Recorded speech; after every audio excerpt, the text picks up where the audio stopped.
Good morning, DJ and PK. It's 97.5, the KSL Sports Zone. Welcome in on a Friday morning. A little slow in the old sports world right now. We've hit a little bit of a lull. Part of that's LeBron James' fault. We'll get to that here in a moment. We do have the Open Championship going on, second round action underway, and we will check in with Bob Casper coming up at 8 o'clock this morning and get an update on the second round. David Locke is here at 8:30 to talk about the Summer League and his analysis of the Jazz youngsters, how he think they performed. Obviously Peterson, but also Cody Williams as well, and Ace Bailey, who we saw very little of actually, and kind of assess the top teams in the draft. And then we've got the LeBron news. It's a big day for schedules yesterday. The NHL put their schedule out. We knew the Utah Mammoth were going to open on October 1st at home against the Chicago Blackhawks. And now we know that New Year's Eve game outdoors is going to be against the Colorado Avalanche. 4 o'clock start, so it should be light when it starts and get dark over the course of the game. So that'll be fairly dramatic to be playing under the lights there at Rice-Eccles Stadium. Baseball put out a schedule, and of course that was met with a lot of eye rolls because a lot of people expect that at least the start of the season will be lost. Maybe more of the season will be compromised. We'll see how much they actually get to play. And basketball has not put out the schedule yet, and it's time to put out the schedule, but it's not done yet. And as Commissioner Adam Silver said, well, I need LeBron to pick his team because that's going to impact the schedule, what games are chosen, obviously what games are chosen for Christmas Day. Personally, I think they need 5 games, 10 teams. I think you got to start with Philly playing Boston, Jaylen Brown grudge match game, and then New York and Cleveland rematch of the conference final. And if LeBron goes to Cleveland, I think that holds. If it goes to Philly, I think it holds. But if it goes to Miami, then there's going to be a game in Miami, and I could see New York playing Miami. Hey, the Pat Riley Bowl instead of Cleveland. And if he goes to Golden State, well, then the Warriors are going to play the Lakers on Christmas Day. That's pretty clear. So got to let all that shake out. LeBron's got to make his decision, and then we'll find out the Jazz schedule. All right, we're going to take a break. When we come back, BYU and Notre Dame, they are playing. Should they play more? I believe they should, but PK has his reservations. We'll get to that coming up. And Andy Bailey talking NBA hoops after that. Stay with us. DJ and PK, it's 97.5, the KSL Sports Zone. Do you want Notre Dame to regularly play BYU? Questions up on our Facebook page, and there are a lot of positive comments here. A few of them. Nick says, heck yes, when I was a kid and played video games, I usually had Boise State, Notre Dame, and then one other team as my out-of-conference opponents. Let's get home and homes with Notre Dame for a long time. But only if they're home and homes, not 3-for-1s or whatever. Nick wants to play them as long as they're coming to Provo. Yeah, I think that you play Notre Dame on Notre Dame's terms. It's like we do the show on your terms. Turn me into Ara Parseghian. Remember Eric Parseghian used to do those commercials, the triple option with the option on the tailgate, the wagon, the station wagon. You can open it as is. You could lower the door. Or there was one other option, and it was like the triple option, and he related to football. I was fascinated. I don't remember that. With the station wagon. We had a station wagon growing up. I bet you did. They've all been replaced by SUVs now, but that was the weapon of choice for families back in the day. We had a station wagon. Yeah? Yeah. It folds down. It's a tailgate. Yeah. It's the term tailgating. This is where all this all starts. And it could open sideways. I remember that. I don't know. I don't remember a third one. Well, you can open it with the window up or down. It had a little window to it. Yeah. This was the triple option. Yeah. We took a vacation to San Francisco and went through Yosemite with 8 people in a station wagon. Did you stop in Yosemite or just drive through it? Just kind of gawk from the car? I think they stopped. I was like 14 years old, and we did my father drove, my sister and her husband, the soccer guy, were in the front. My mother was in the back. My grandmother was in the back seat. My mother's sister, who was a nun, she was there. And then me and my cousin Luann Ripa, who's a relative of old Kelly Ripa. She was like a year younger than me. So she was across the station wagon, And so her head would have been opposite mine. Her feet would have been right to my left. My head was next to her feet, my legs going the other way. And that's how we drove from Phoenix all the way up to San Francisco. You didn't have the pop-up seats in the back. No. No, we didn't either. No, I thought that was pretty cool when I saw the pop-up seat. We just laid across. Yeah, I know. I get it. My brothers and I had to do the same thing. One night, why would you have to do the same thing? You got 6 people could sit in the front. Uh-huh. And you only had 5 people in your family. Yeah, but we traveled with my grandparents sometimes. Yeah. So when we did, then in the backpack. To the beach? In the backpack. Disneyland? Believe it or not, to Sedona, Arizona and the Grand Canyon. And they wanted to save money, so we slept in the car. But I was 14, I didn't know any better. Now it'd be... What? Of course, they wouldn't have that now. Right. No seatbelts or anything. No Walkmans, no iPads, no iPods. No, look out the window and talk. Yeah. Spell words off license plates and other stupid games. Right. Yeah. So I think for BYU, you have to schedule carefully. Because if this playoff goes to 24, getting hammered by the Irish is not going to be a good thing. And you don't have to take the risk. This year, take the risk. As long as it stays at 12. And it is at 12 this year. So it's the not argument going then, to stay at 12. So the argument the SEC has to, because it seems like they're getting outnumbered here on the go to 24, is it's going to be Cupcake City when we go to 24. Or the alternative is go to 10 league games, so they only have to schedule 2, and that's how you get your 10th tough game. I don't think they're going to go 10 league games. You have to schedule wisely if you're BYU. You can't, let's just go Notre Dame. Yeah, that sounds great because it's Notre Dame, especially if it's like a 2-for-1. The opportunities to go back to Notre Dame and win are going to be limited.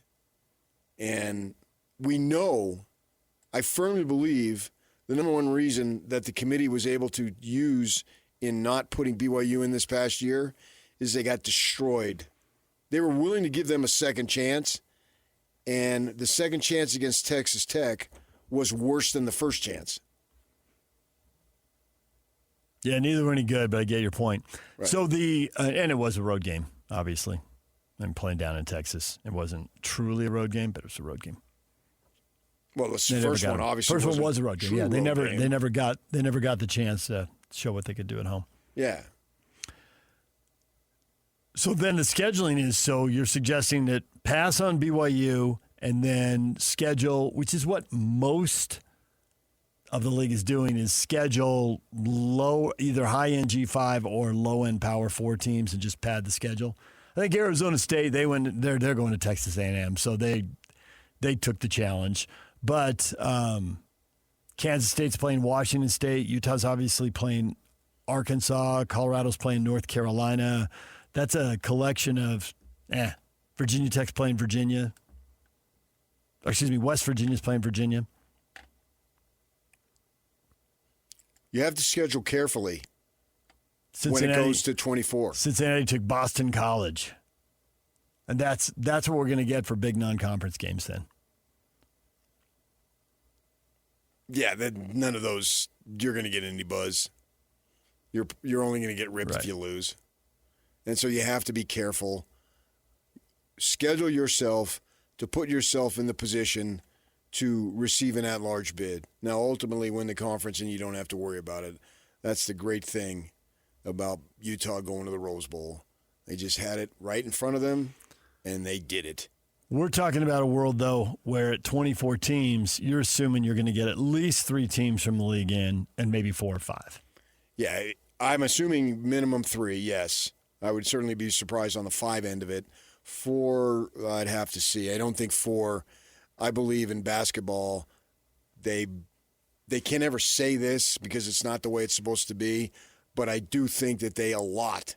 Okay, this conference is worthy of X amount of teams. So in this 16-team world, on a or 24-team world, 6 from the Big Ten, 6 from the SEC. That's 4 from the ACC, 4 from the Big 12. We're at 20. Notre Dame's 21. The group of 5 is 22, and there's 2 bids to go.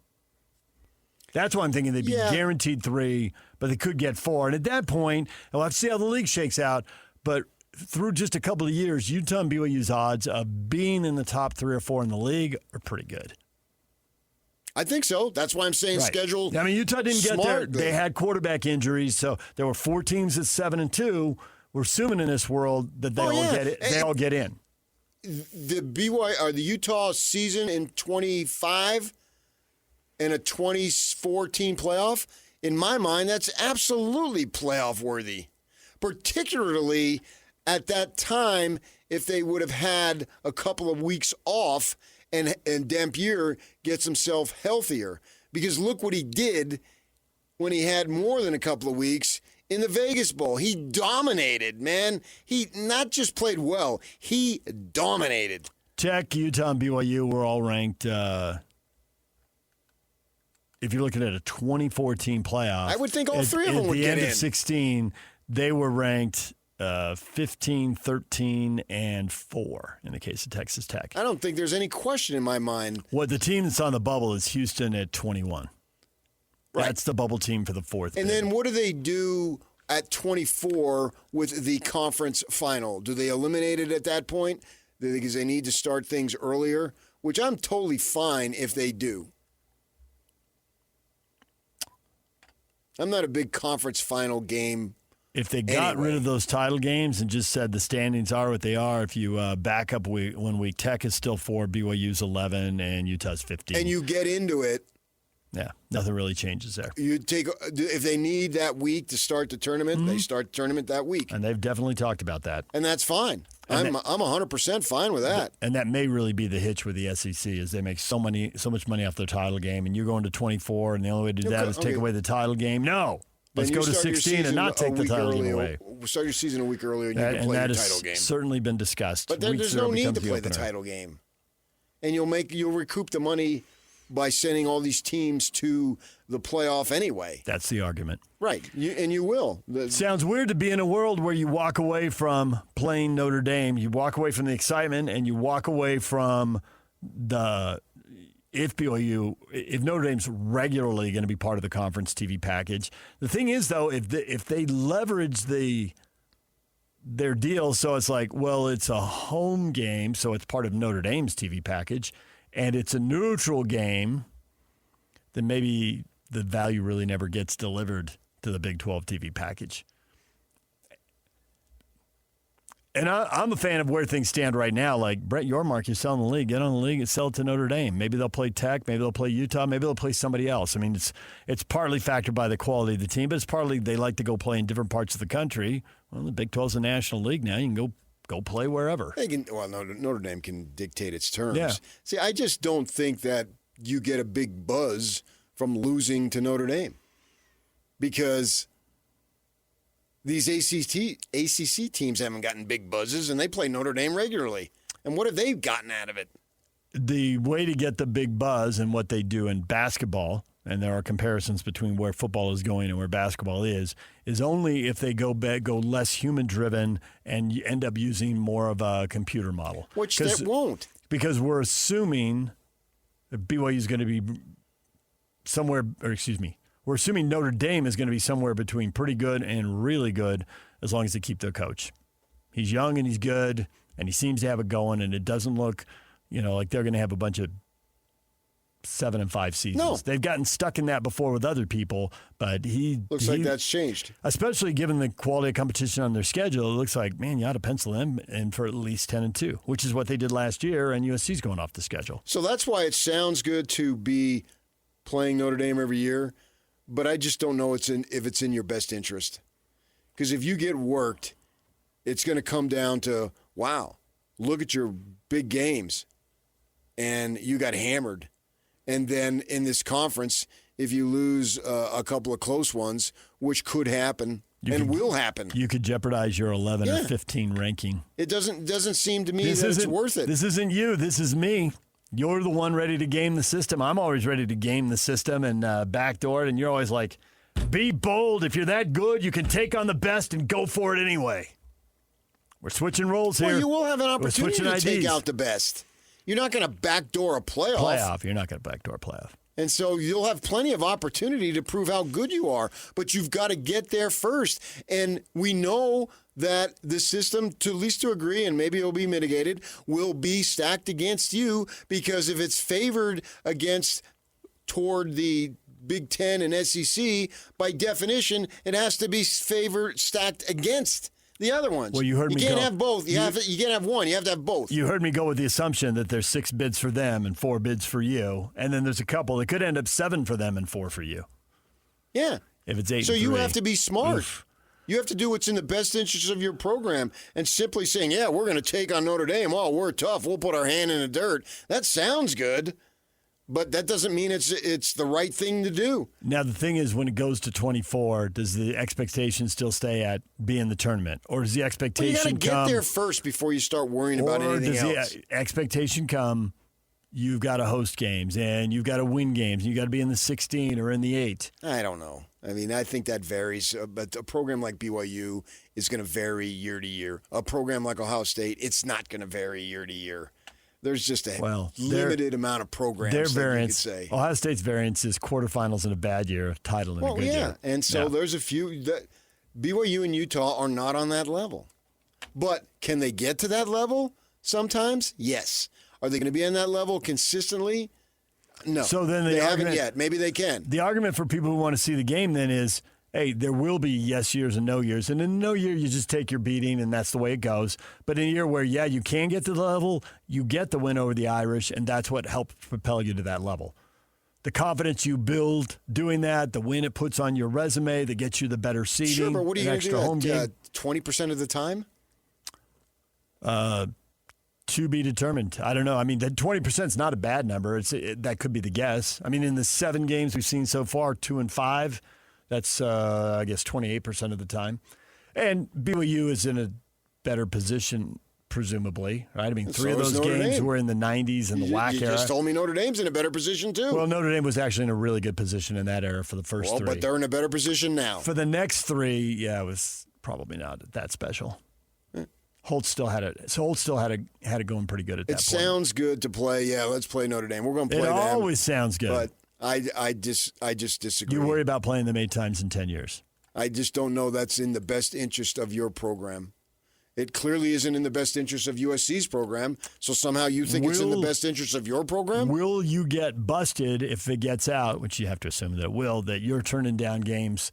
Then it comes, we'll see you in the Big 12. Is USC going to get busted? No, because they're USC, but you're not USC. Right. They carry cachet. And, if they're playing Oregon, Ohio State, and Michigan, they're getting games, Penn State and whoever else, they're getting games that you're not getting in the Big 12. Maybe but they're you get USC, 1 or 2. So they have a higher standard. Maybe you get 1 or 2 big games in the Big 12. Oh, I disagree on that. Man, you are downgrading the Big 12. You only get 1 big game in the Big 12? That's ridiculous. They're not playing Texas Tech.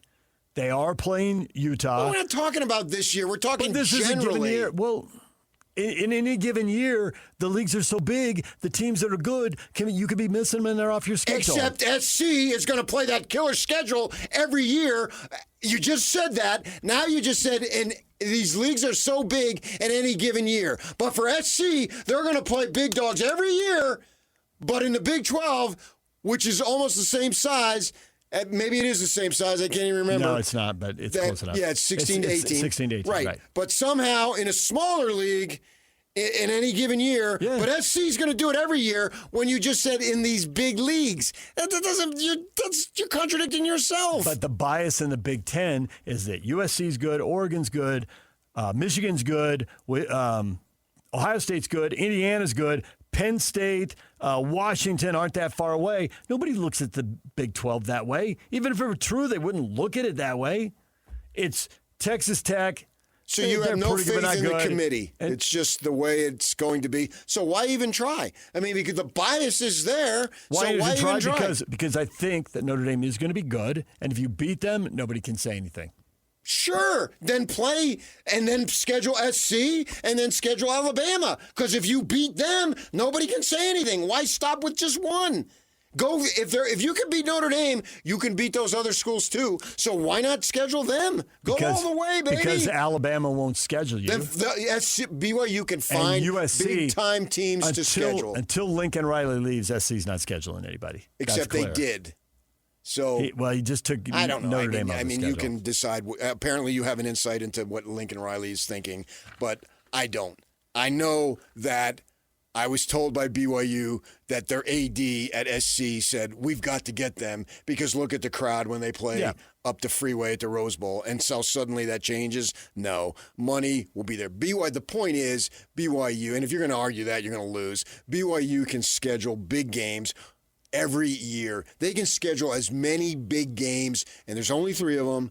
They can schedule as many big games as they want because teams want to play BYU because especially when... If they have seats to sell, they put butts in seats. And it's an absolute fact. I've been on the road with them a million times. And a lot of powerhouses don't have seats to sell, so it doesn't matter. But some powerhouses do, and SC's one of them. SC does need butts in seats. Yeah, and so Oregon doesn't. I think Washington does. I would agree with that. Washington does. I mean, their stadium's pretty small, but Oregon's scheduled BYU, and they also win. And they also win more. And they have an opportunity. And BYU can get as many big games as they want. So if you only have one big game in the Big 12, wow, we need to get Harlan and Santiago on and have.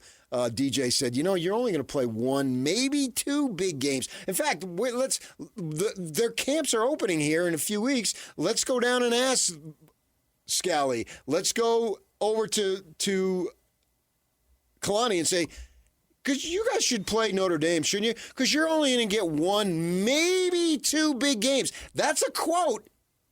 Will you ask them that? That is already, we don't need to ask them because it's already backed up by the selection committee. No, will you ask them? Yes or no? Utah so was you not answer counted as a big game by the selection committee last year when BYU won it. Well, they didn't get any credit for it. They got left out. We're talking at 24. We're not talking in the past. We're talking in the future. If it's a 4-bid league, then they can grease their schedules because it does look like they're in the top 3. You told me that's where they're going. It does look like they can stay in the top 3 or 4 in this league. You don't have much respect for the Big 12. I think that's what I'm taking it from. I think it's already clear the selection committee has no respect for the Big 12. In the past, you got me there. But we're talking about the future. I look ahead. I don't look behind. And the committee, whoever's on the committee, when that thing goes to 24, they ain't going to be on it. So I have no idea what those people are going to think because I don't even know who those people are, let alone what they're going to think. I have no clue. Well, you already think they're going to dismiss BYU because BYU is going to lose 47-10. If they lose 47-10, I don't think that's going to be an advantage. If you view that as a controversial take, I don't know what to say. If you lose to anybody 47-10, I'm pretty sure every single person on the planet is going to view that as a negative. Yes. When we come back, Andy Bailey, his impressions on Summer League. That's next. Stay with us. DJ and PK, it's 97.5, the KSL Sports Zone, and we are joined now by Andy Bailey. Andy, good morning. Good morning. Thanks for having me, guys. NBA analyst and writer for Bleacher Report. He's been on the show many times, and here we go. You have had a chance now to look at the Summer League, check out the guys. Have you changed any of thoughts? Have you further developed or sharpened any of your thoughts about Darren Peterson or any of the top players in the NBA draft? It's always dangerous, right, to overreact but it's to fun. Summer League. It is fun. I'll give you that. I think at the risk of exciting your audience, I think Darren Peterson looks better than I thought he would. I think the shooting percentages last time I checked weren't great, but I'm not that worried about that in his first couple of Summer League games. There's like a fluidity to his game that I think is really exciting. There's a willingness to score that I think is exciting that can be dangerous with some guys. Like I think it got dangerous for Darius Acuff and some of the other high picks, but it just seems so natural to him. I actually had to write an article a few days ago predicting who the 30 best players in the league will be in 2030. And I'm pretty sure I wound up putting Peterson ahead of Dybantsa. And I still think Dybantsa is going to be really good too. All three of those guys looked awesome, and also Caleb Wilson looks awesome. And I think he's out to prove something in these summer league games, that I'm not a big guy. I'm more of a small forward. So there's been a lot of interesting stuff in summer league. I think the one who looks the most natural to me, though, is probably Peterson.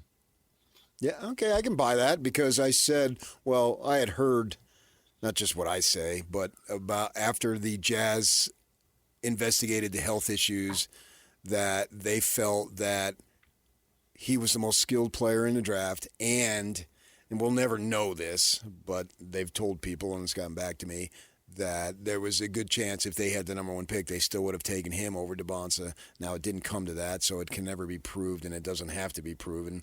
You got your guy going forward. As I look at the composition of the roster, and I was doing some TV stuff yesterday, and the thing that I was saying on there was that I thought that maybe not this season, but what I want to see, so that'd be the 27-28 season, is I would suspect, assuming the roster stays the same, which, just for argument's sake, as perimeter players anyway, that there's no reason why Peterson is not the leading assist guy on this team. What do you think of that? Because his ability to create is really good. I had a feeling that's where you were going with that. And in my mind, I was agreeing with you ahead of time. I like Keontae George. I think he has a long future in the NBA. I think he really proved that last year. But I had similar thoughts watching Darren Peterson in Summer League.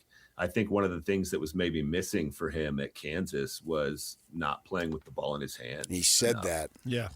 Yeah. And that was something that he did a lot in high school. And it's very good to be able to do both. And so eventually I hope he's just as comfortable playing off the ball as he is on it. This is not a one-to-one comparison, so don't mistake it. But I think one of the things that makes Stephen Curry so good is he's so good both on and off the ball. And I think Peterson has the potential to be pretty special in both respects. And this is my long-winded way of agreeing again. I think he does need to play on the ball more often, and I think he will in the NBA. I was impressed by his playmaking throughout Summer League. I think he's got good vision. I talked in the first question about how he's a natural scorer. I think there's some playmaking instincts there too. And these days, we talk a lot about small ball years ago, and now the league is getting bigger, and then there's positionless wings and all this stuff. I think the archetype that's been the most important through all of it is the offensive engine. And I think Peterson has the potential to be an offensive engine, regardless of where you slot him in the lineup. Well, isn't there a lot to be said for having two ball handlers on the court, and then anybody can start it, and the guy you want to start it is the guy who is defended by the worst defender, because you have a mismatch right out of the gate, and everyone on the court just understands that, and they understand who to attack and who to attack immediately as soon as you get over half court. Yeah, I think there's something to that. I've written a lot over the years about how positional battles really aren't that big of a deal. You're just more dynamic if you have two or three playmakers and you don't know where the attack is going to come from. I think a team that's really obviously poised to do that over the next few years is the Spurs. And they did it. I think they kept the brakes on that a little bit throughout the playoffs. Like, I think Castle, Fox, and Harper can all play together. And for some reason, they were afraid to play that card. That could be another trend coming to the NBA, is you want to have 2-3 high-level playmakers, not just a point guard and multiple wings who can dribble a little bit, but 2-3 guys with real point guard skills. And Utah is already kind of on that track with George and Peterson. And you don't want to get too small, but maybe if the right situation calls for it, you play Collier with those two guys. The cool thing about the Jazz roster is I think they're kind of setting themselves up to play either small or big. I think they're going to start big in most games. That's just kind of what the roster lends itself to. But they've, over the last couple of years, given themselves a lot more lineup flexibility. Several years back when the Jazz lost Hayward, they drafted Mitchell, and then right from the start, they gave Mitchell the ball. I think in game 2 or 3, he was like 3 for 21, which it wasn't so much that he missed those shots. It's the fact that he took 21 shots. And, he was a second-year guy in college as opposed to a first-year, but still, they gave him the ball. Now, this team is different now because we weren't sure what to expect then, and losing Hayward we thought was a big blow, but they obviously overcame that. This team has some more proven veterans on it. What do you think of Peterson's game in terms of, I don't want to say throwing him into the fire, but not necessarily bringing him along slowly and cautiously? I think he's probably more prepared to be thrown into the fire than Donovan Mitchell was. My recollection of that draft cycle is that he was largely hyped up as a defensive guy, and he was taken outside the top 10, right? I mean, you guys probably remember this better than I do. It was outside the top 10. Yeah, 13. Right. So people were excited about him, but I don't think anybody expected right after draft night, like, this guy's going to have the ball in his hands right away. And obviously that worked out. I mean, he quickly became one of the best guards in the NBA. And I would say that part of that has to do with them putting the ball in his hands. And I think they'll be similarly aggressive with Peterson. Like you said, there are some vets that are going to need some touches. One of the nice things about the guy who's been their best player over the last few years, Lauri Markkanen, is he is one of the most fascinating players in the NBA to me, in that he gets touches, but he never wastes touches. For years, I would look up points per dribble, points per touch. He was always very, very high on that list, meaning he didn't dribble the ball a lot and he didn't hold the ball a lot relative to his shot attempts. So even though he's kind of a high volume scorer, I don't think he takes a lot of playmaking opportunities away from Peterson. I think he makes his life easier in a lot of ways. I think Triple J could be similar to that. You may have to sort through some, a little bit of a balancing test with Keontae George and Ace Bailey, but I wouldn't be surprised if within the first month or two, the hierarchy is kind of established and everybody realizes Peterson's the guy. And maybe that's a tough pill to swallow for George and Bailey. But I like the way that you compared it to Mitchell, because I do think there could be a similar runway there. And Peterson's probably more ready for it than Mitchell was. So then the question becomes, can everybody's ego handle that? And does everybody realize this isn't a Luka Doncic situation where I assume right now, let's just assume it's not a Luka Doncic situation where you give the ball 100% of the time. The advantage, you get it most of the time, but you're always matchup hunting, and you got to learn to do that. And so instead of initiating the offense, 60% of the time, you initiated 25% of the time. I mean, he's not going to play every minute of every game. Nobody plays every game. Guys may be limited to 30 minutes instead of 35 or 36, part of load management. So there'll still be possessions for other people, but you won't have the ego of walking into the locker room thinking, I'm the man. Like, well, right. You're a man you're the man some of the time. Yeah. I think the way you phrased that was perfect, because as I was laying out that last answer, I thought maybe it will be tough for Bailey and George, but really the only guy who plays that heliocentric ball anymore off the top of my head is Luka Doncic. Like, nobody else gets that license, and I don't think Peterson will. And I think Will Hardy's a smart enough coach to be able to get everybody enough touches, enough shots. Hopefully within a couple months, those other guys realize, shoot, my life is easier with Darren Peterson doing this. One thing that really impressed me about Ace Bailey last year is I think there was some question about whether or not he'd be able to accept a lesser role than what he anticipated going into college.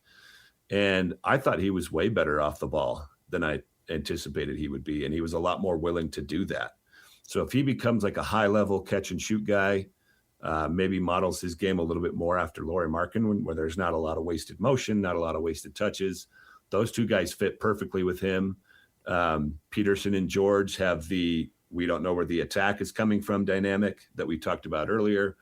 And then you kind of sort out the center minutes. I know a lot of people are worried about Jaren Jackson playing the 5 because he can get kind of bullied on the boards, but I think they're just so fast and versatile if they go Jackson and Markkanen at the 4-5. They'll probably start with Nurkic, I would assume, But again, they just have so much lineup versatility now that they didn't a couple years ago.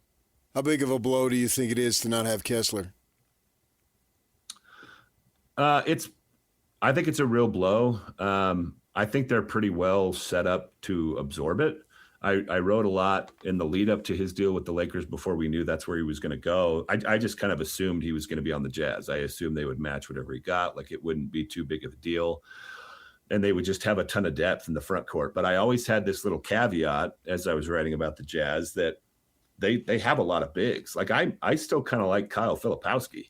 I think he can play real meaningful NBA minutes, and they have enough guys that can play 3-4 or 4-5. I think if you wanted to get real creative, you might even be able to throw Ace Bailey at the 4 for some minutes. So I think they have the depth to absorb that blow. I think it would have been nice to have Walker Kessler. He improves your depth. He improves your rim protection, your rebounding. I think he's a pretty good finisher, but they can absorb it. And at the price that LA was offering, I don't know how Utah could have said no to that deal. To get multiple unprotected first-round picks for him, I think was a coup. I think they'll survive his loss, and they're a lot better off in the long term for it, just because of LA was willing to pay like a superstar package for this guy. Yeah, and those reports that were coming out that Kessler's people were saying, hey, we got mid to high 30s. And I mean, the Jazz just can't afford that in the long run. So it sets them up better in the long run, even if they're short-term pain. Because in the long run, the math wasn't going to work if he was legitimately going to get mid to high 30s. Now he didn't, but maybe that's because it was a sign and trade. And maybe that he lost a little leverage there.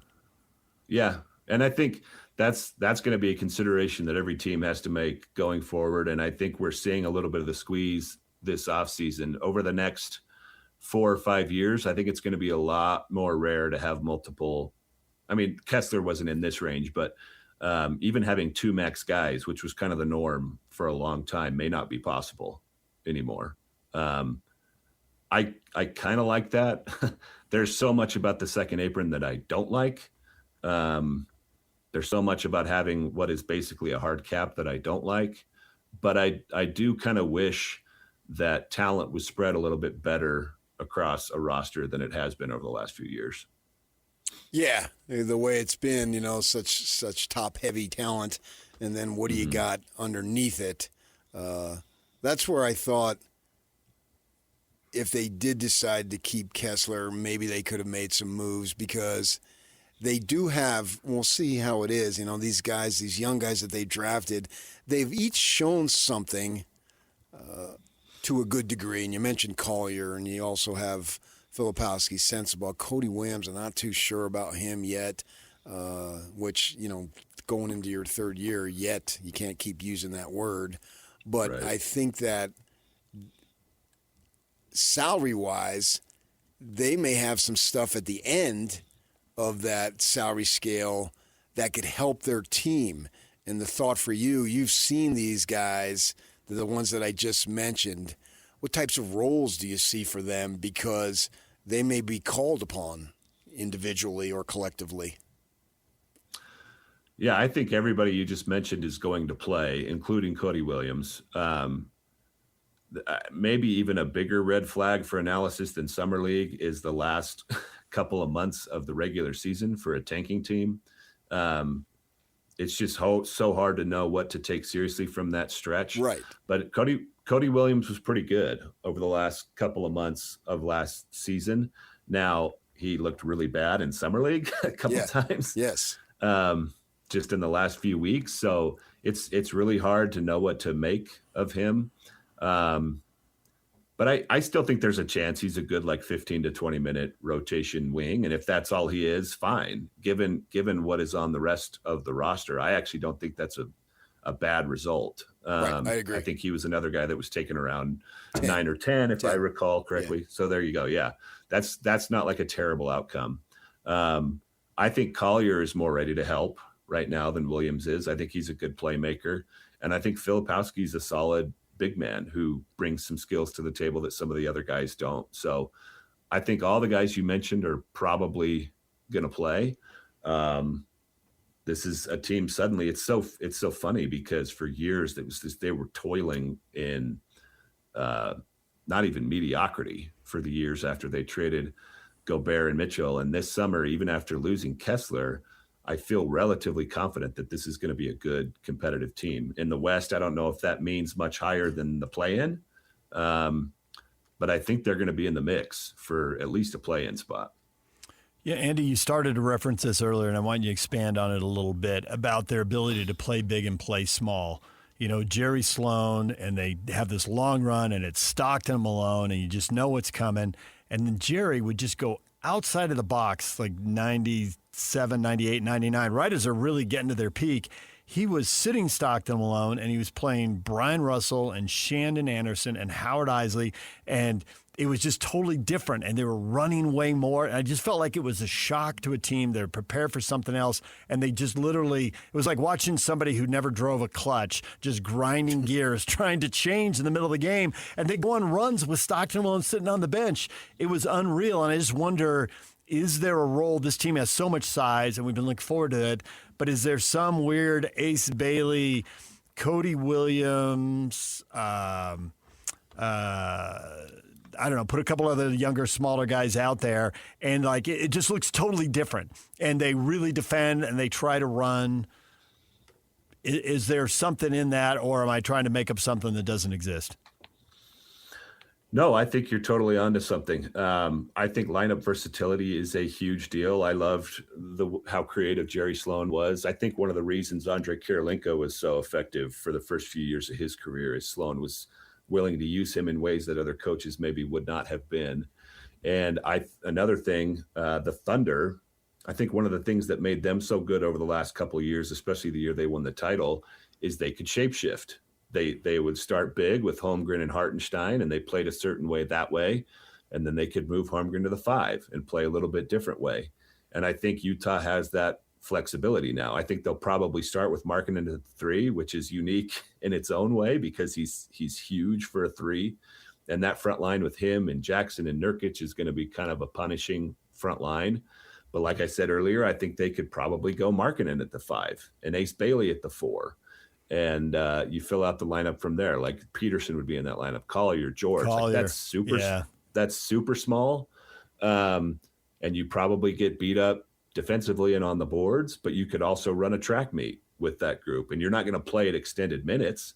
But if you get the right matchup, you can run for 5 or 10 minutes between the first and second quarters, and you kind of change the complexion of the game. And the other thing that's nice about flexibility, there's always been this sort of balancing test, like, do we do our thing or do we react to what the opposition is doing?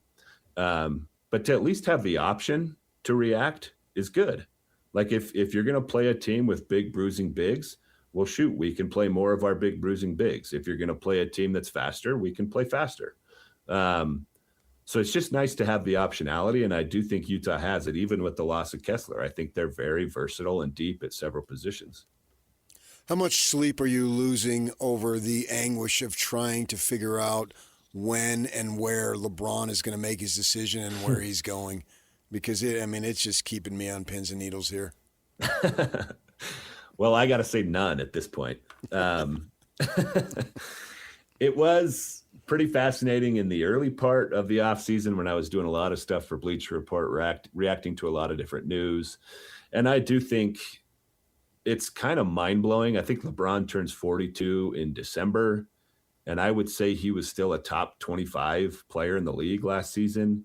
And he's still like the make or break element for multiple teams off seasons. Like I think Denver's out of the running now, but them not getting him makes their off season very underwhelming. If the Cavaliers don't get him, their off season is very underwhelming. If the Warriors don't get him, their off season is bad. So it is fascinating that he still commands this much attention and he's still going to be an impact player. But I think what makes it less exciting than the previous ones, obviously, other than just age, with the natural effects of that. Whatever team he goes to, I think everybody's still going to be looking up at the Spurs and the Thunder. Those two teams look like juggernauts now and in the foreseeable future.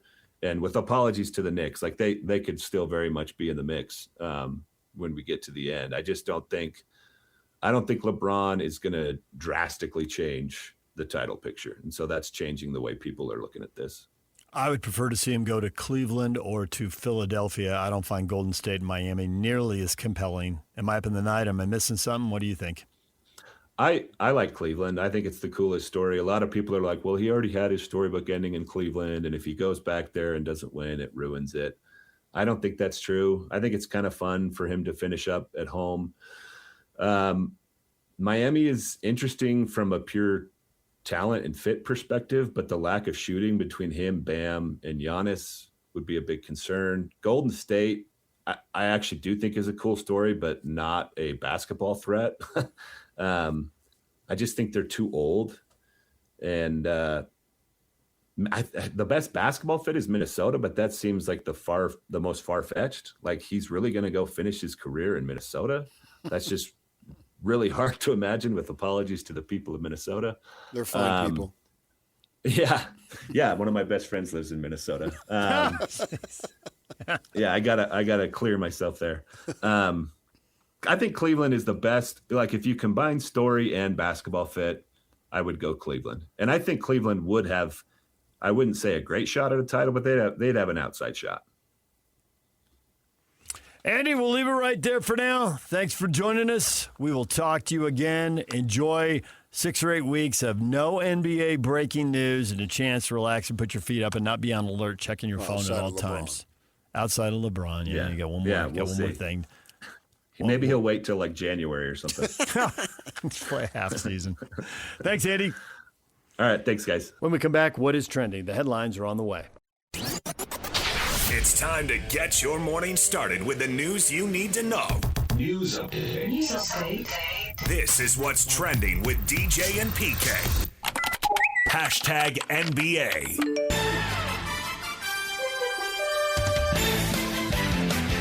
To be transparent about it, we've had discussions, over a week ago for, maybe a week before that about it.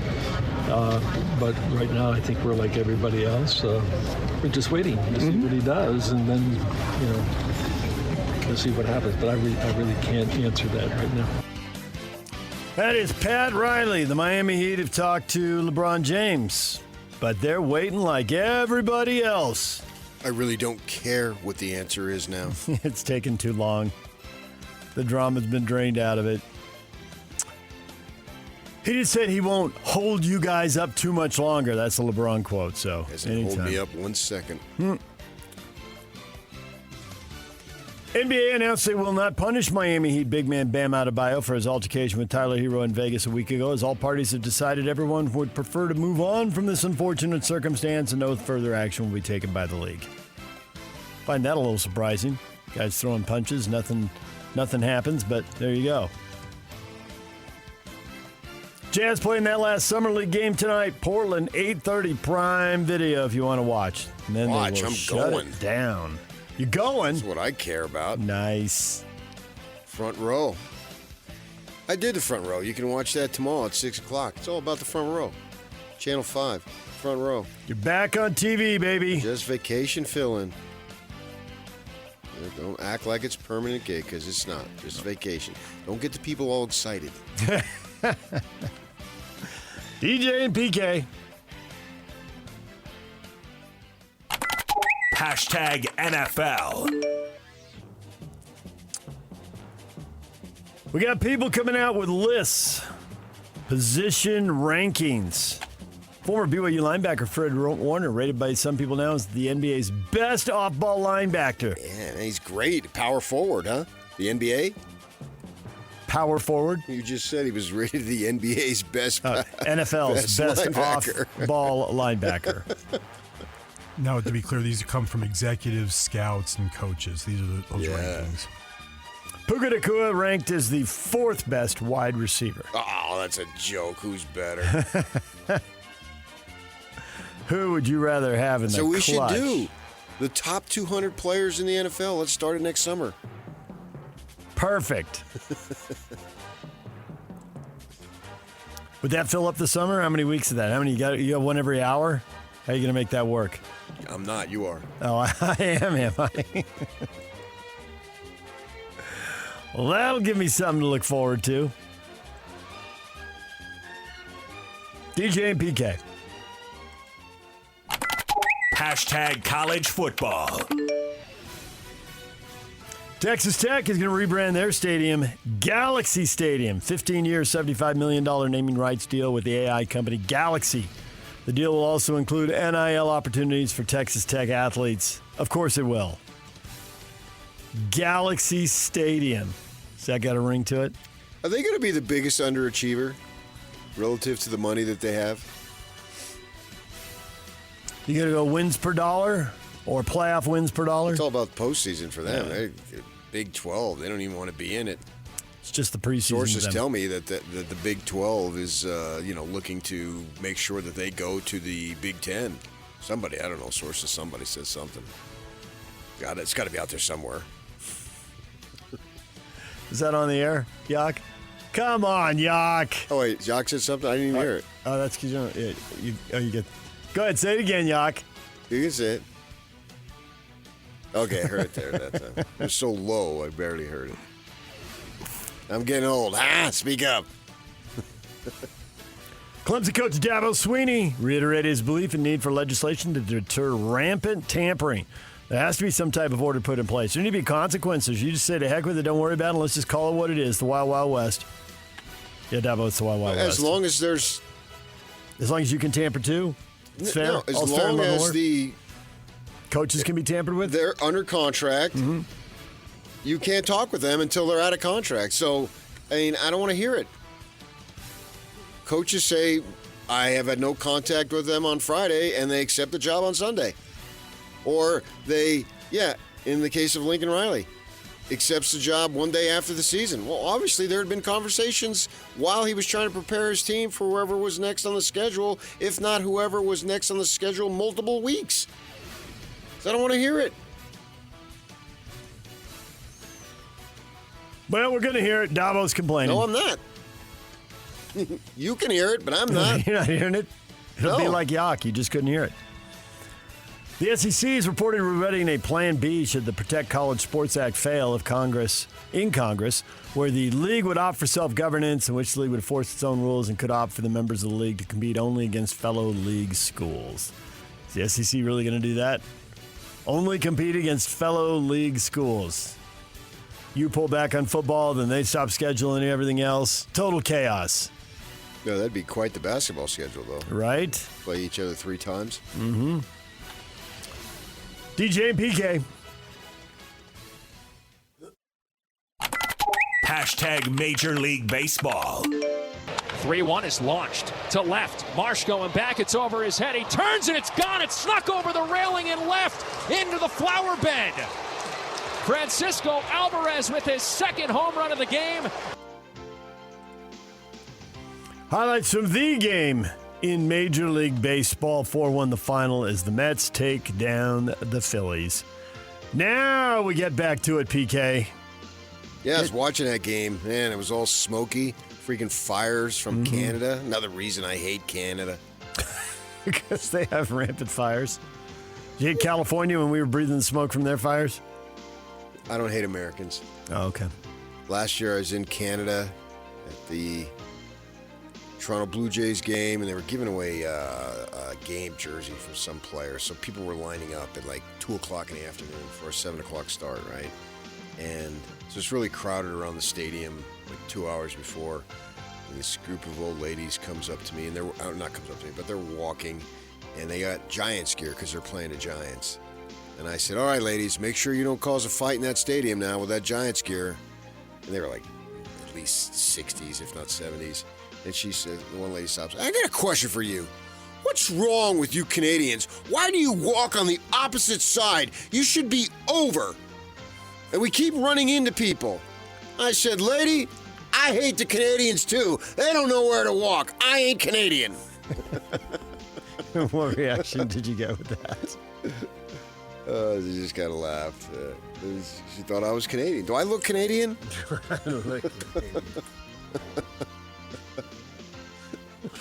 Apparently that they don't walk over on the right, and it was too confusing for those San Francisco Giants fans. Dodgers and Yankees today. They start a series as baseball gets back at it. We get the Glamour Clubs going head-to-head in Yankee Stadium. Yeah, Trudy's going to be there. Trudy. Mm-hmm. Lady who cuts my hair. Oh, okay. She's going to be at the stadium tonight. And then tomorrow she's going to the Toronto game.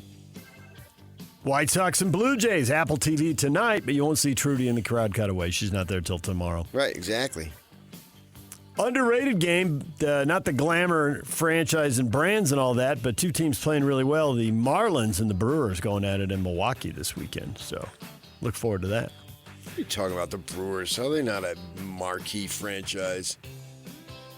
Ask anybody in Milwaukee. I think you gotta have a little bigger brand than that, PK, to be a marquee franchise. Says you snob Californian. Yeah, so typical of you people. That's what I am. They have the sausage race. Come on. Right. Oh, that's a classic. I've been to that stadium. Me too. I spoke to They have Robin the Yell. slide. Slide's cool. We sat underneath it. We were out there. My Left field. mother used to know some of the Brewers Why is that? because she had a job.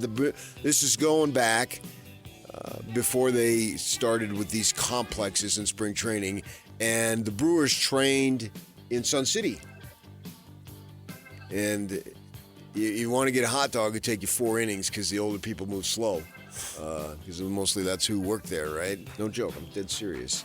And so my mother had a job as a cook at one of the restaurants in Sun City. And as you know, spring training is all about the morning. Everybody gets in 6, 7 o'clock at the latest. And then by 2, 3 o'clock, they're out hitting the ball. So Harvey Keene was the manager, I think, and several of the players around that era, they would come in. And they came in regularly. And so she got to know several of them of that era. The Arizona Regulars. Yeah. All right. And spring training, yeah. And the Brewers, I'm not sure where they train right now, but it's an old stadium now. Who knows what it's used for? Now they got the complexes and all, and the multiple teams share it, and they got. They built one out in Chandler, I think, at one point, but that's long enough ago that I'm not even sure they'd be there anymore. Brewers, I don't know. I'd have to double check. I thought they were in Chandler like 35 years ago. And then they, they got 10 fields in the back there, and where they do their thing. So yeah, that's mostly what it is now. I assume they still train in Arizona. I'd have to look that up. The Reds locked up their all-star pitcher Chase Burns, 7 years, $105 million. He is 11-1 this season. Been a revelation. They're giving him the big, big money. There was some that thinks he should have not signed that, though, and actually could have gotten bigger money. You pays your money and you takes your choice, as my grandfather used to say. He'll take the $100 million and try to squeak by on that. Well, it's like only $4,200 after taxes and whatnot. Seems to be the going story among NBA players. That and their does. friggin' alimony that they have to pay and all that stuff. You can't go 10 minutes without reading one. 2027 Major League Baseball schedule. They've set opening day for March 24th. You know, if there's not a lockout or a strike. I'm going to be there. I don't know where, but I'm going to be there. Yeah, they did not announce it's the I'm going teams. to be there. Teams are to be determined, but they've decided that's the opener on Netflix. Well, that's why they have no international games this coming March, because they know they're not going to have it.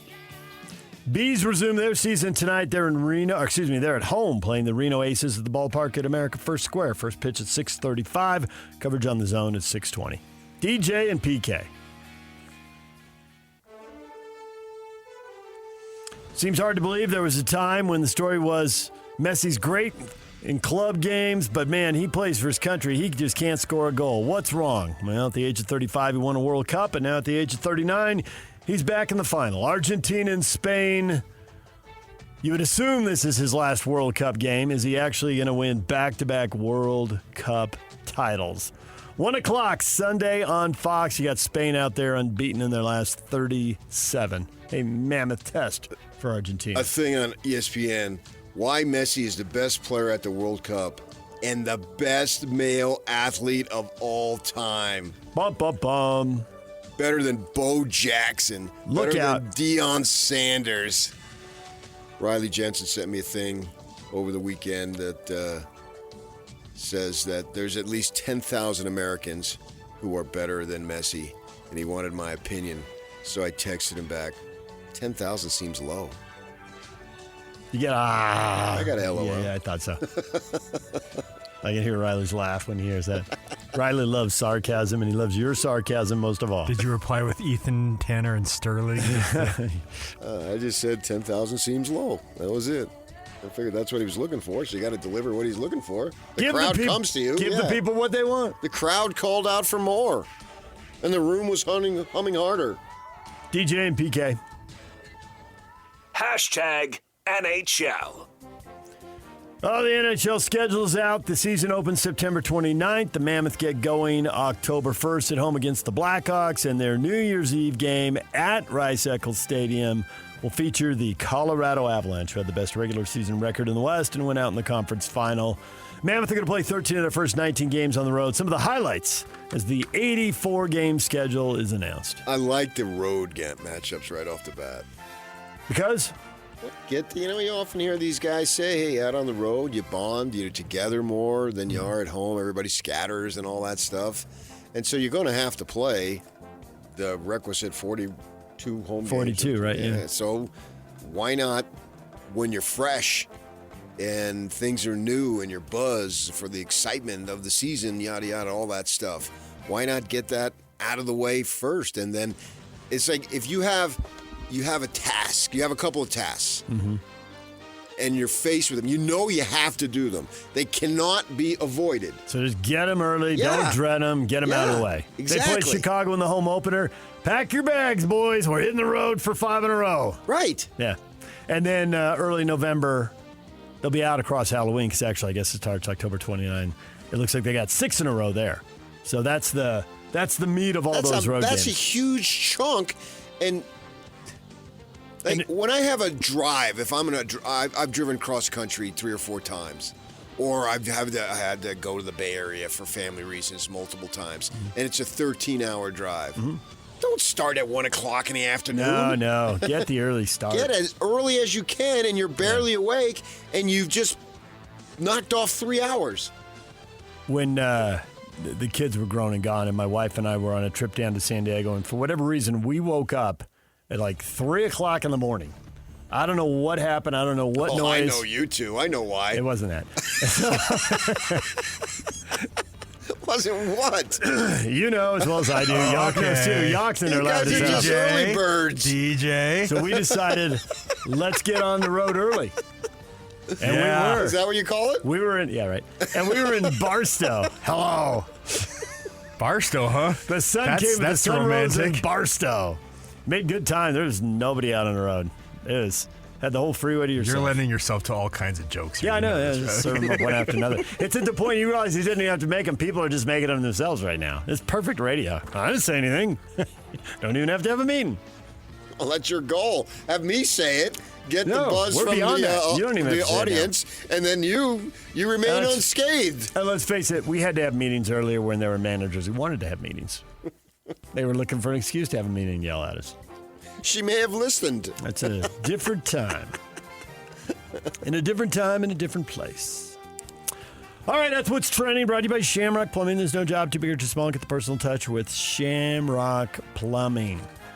Coming up, Bob Casper at 8 o'clock. Get an update on the Open Championship. How's McIlroy doing lining up that putt over there? He's going to make that thing? He's out of it. Doesn't matter. Yeah. Unless he goes way low today and tomorrow.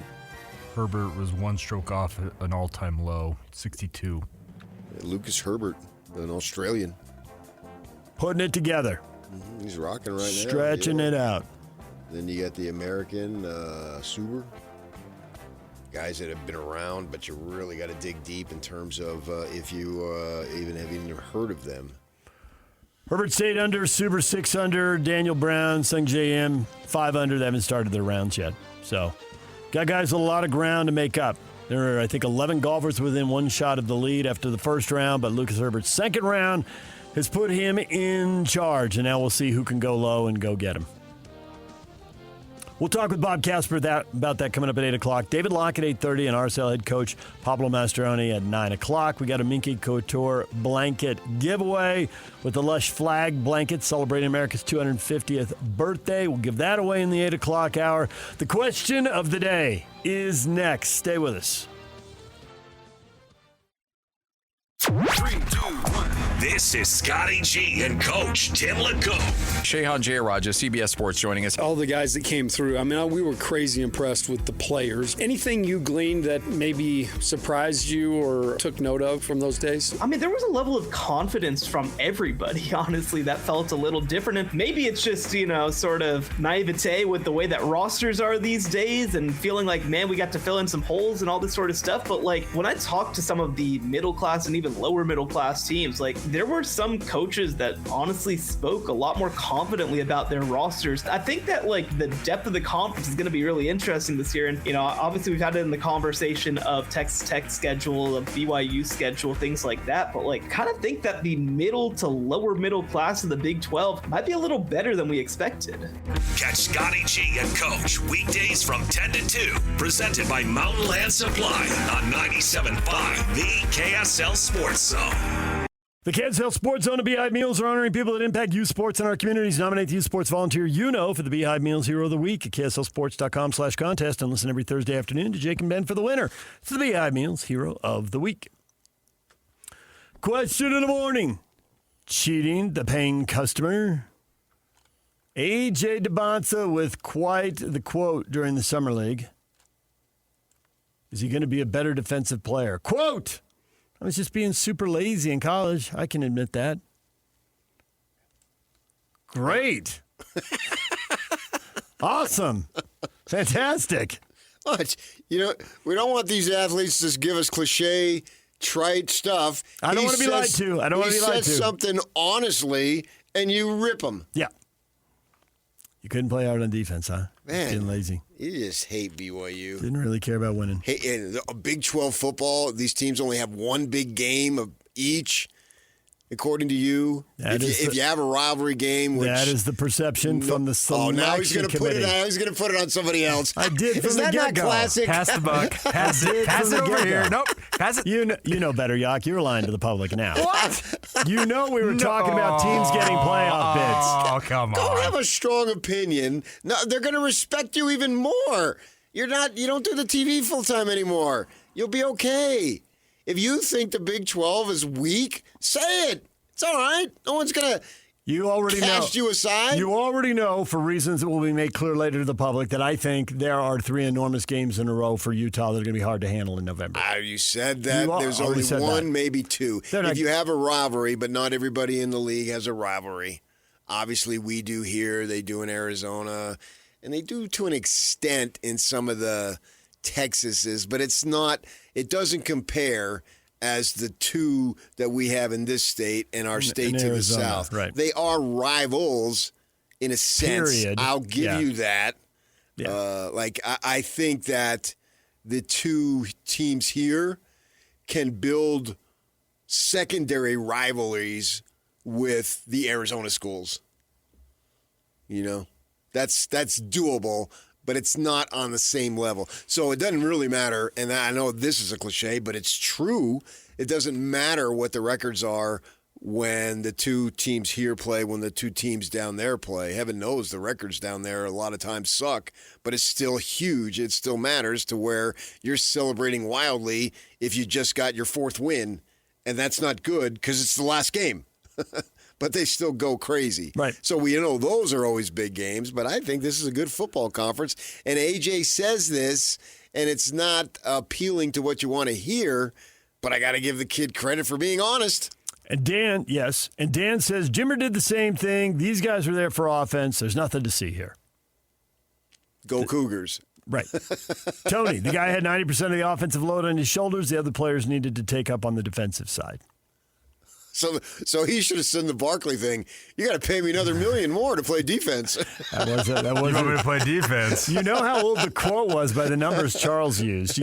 I get $1 million to score, $1 million to rebound. He was making $2 million a year. I need another $1 million if I'm going to play defense. How quaint is that now? $2 million. He was making $2 million as a big star. That's called backup left guard. Yeah. Welcome to the 90s. So I give him credit for saying that. And there is something to be said for that. He literally was required to play 40 minutes a game most of the time, the entire game. The difference between him and Jimmer is Jimmer wasn't going to be a defensive stopper. He wasn't going to be a guy off the glass. It's just not AJ's who he was. AJ taller, bigger, longer, more athletic, checking every box. Whatever you need, he's got in terms of athleticism out on the basketball floor. We all agree to that, right? And those strides, I'll forever have that in my mind. Not any of his jump shots, and I know he got hot against the Utes down at the Marriott Center and was hitting everything. It's those strides that he takes, and it looks like the angle or the alley or the pathway is closed, and he contorts his body and takes these 5-foot strides and is on top of the rim. He did it in Summer League. He only played 2 games, but I think it was the first game. It was against the Jazz where it looked like it was cut off, and he goes up, he kind of bobbles the ball a little bit, gathers it, and then dunks it. Slithers through the slightest bit of daylight. And then he flexed afterward, and it was an awesome move. And there's very few people on the planet who can make that move. Of course, Lionel Messi being one of them, because Lionel Messi is the greatest athlete ever. Brian, lazy attitude. That's the Cougars team leader there. Laughing, crying emoji. Go Utes. Yeah, I bet. I haven't clicked on it yet, but hold on. Here I go just to see. Outside chance of go Aggies, though. Actually, the first is a Laker. Oh, yeah, of course. First thing up is the Lakers. Lakers. Pompous. And so it's the fourth thing up. Yeah, there you go. Yeah, they're so entitled, them people.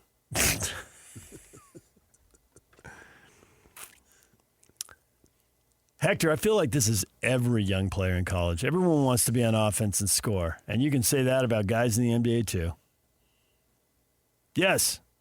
That's been around forever. I do think we make an overemphasis on lack of defense.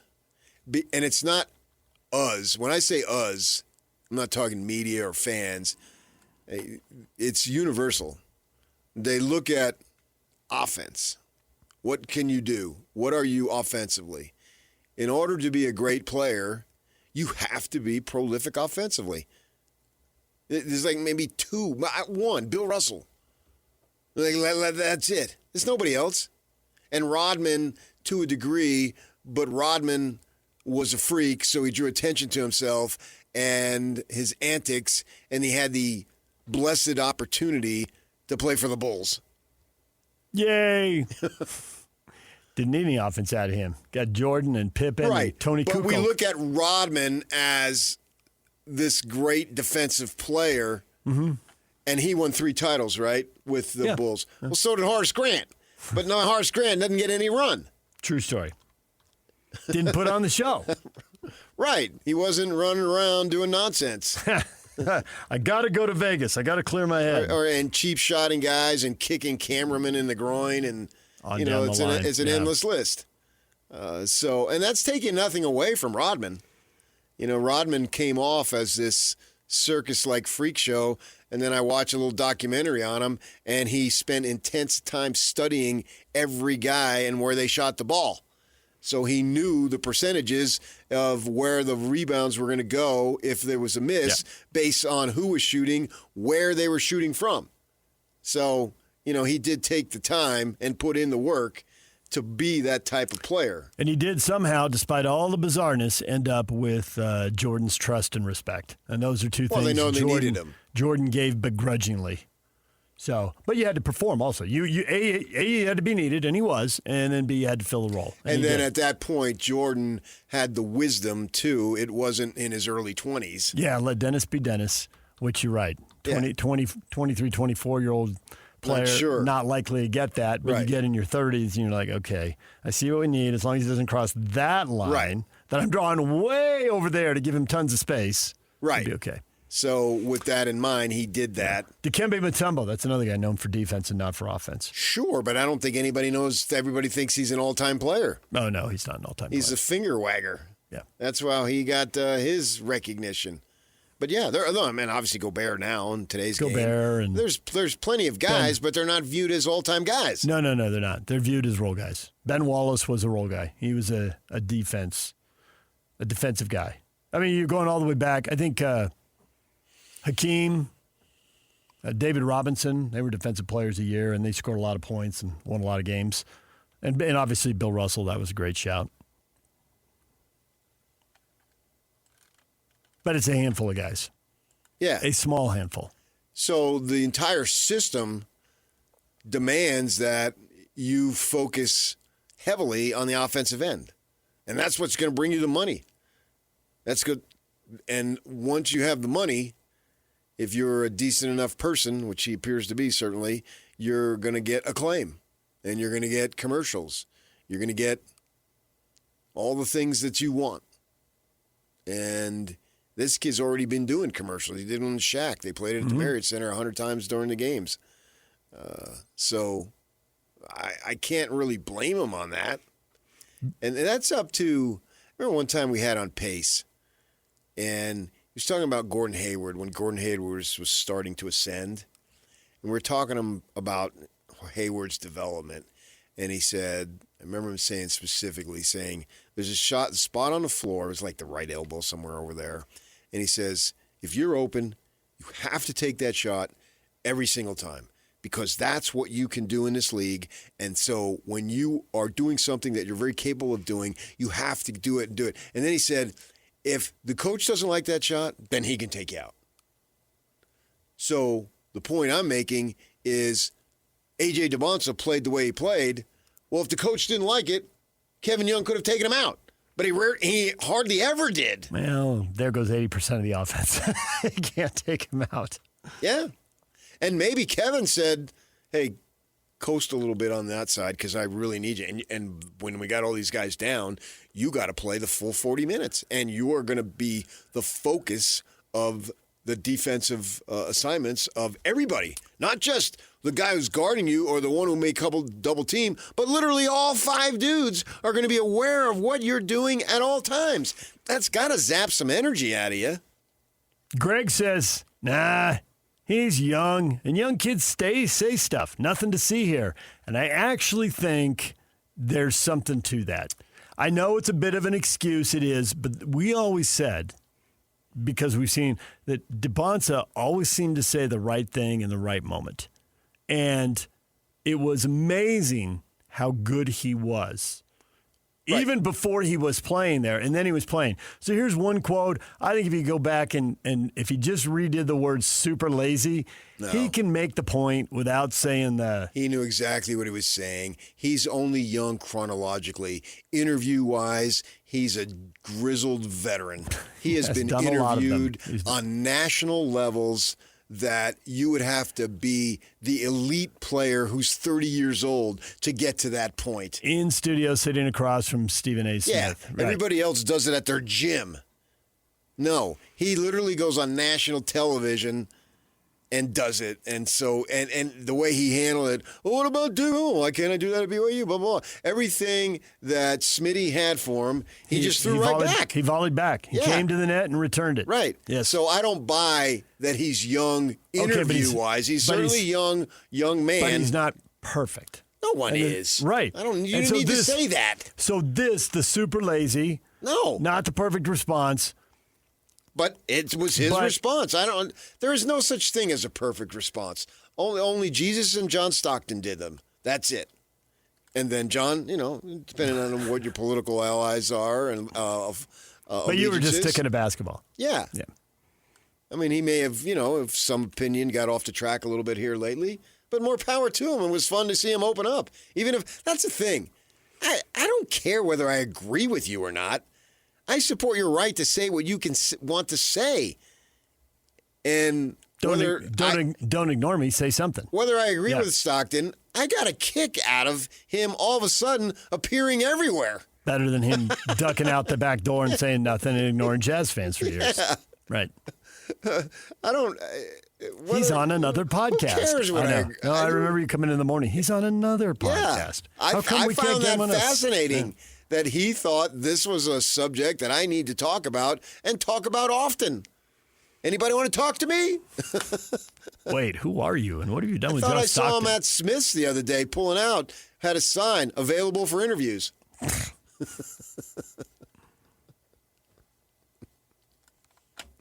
So I think AJ knew what he was saying because he's experienced at this. And the message that he's giving is not so much the past, it's the future. So by saying I was super lazy, what he's telling Washington people, I'm going to be a defensive stalwart. That's the message that he's given. You just watch. Don't judge me by what happened there. I'll admit it. And he didn't go into it. Maybe he did, but it's just a snapshot. Maybe he said, "Hey, man, I had to play 40 minutes a game, blah blah blah," and he couldn't get into foul trouble. Right. He literally could not. We had no chance to win unless I was available the entire. Maybe he expounded on all that. So this is just a headline that we capture. But I think that's a great thing that he said, in the sense that he's putting himself on notice that I will provide the type of defensive effort that is something that you, the management, the coaches, the fans want. I think that's the message that he's sending. Not that, I was a dog, I didn't give a crap at BYU, I was just going through the motions. That's not the message. The message is actually exactly the opposite. Well, hence don't use the word lazy. No, that's why you use it, to make the point. There were reasons. Make the point. Yes. No, I appreciate him saying it.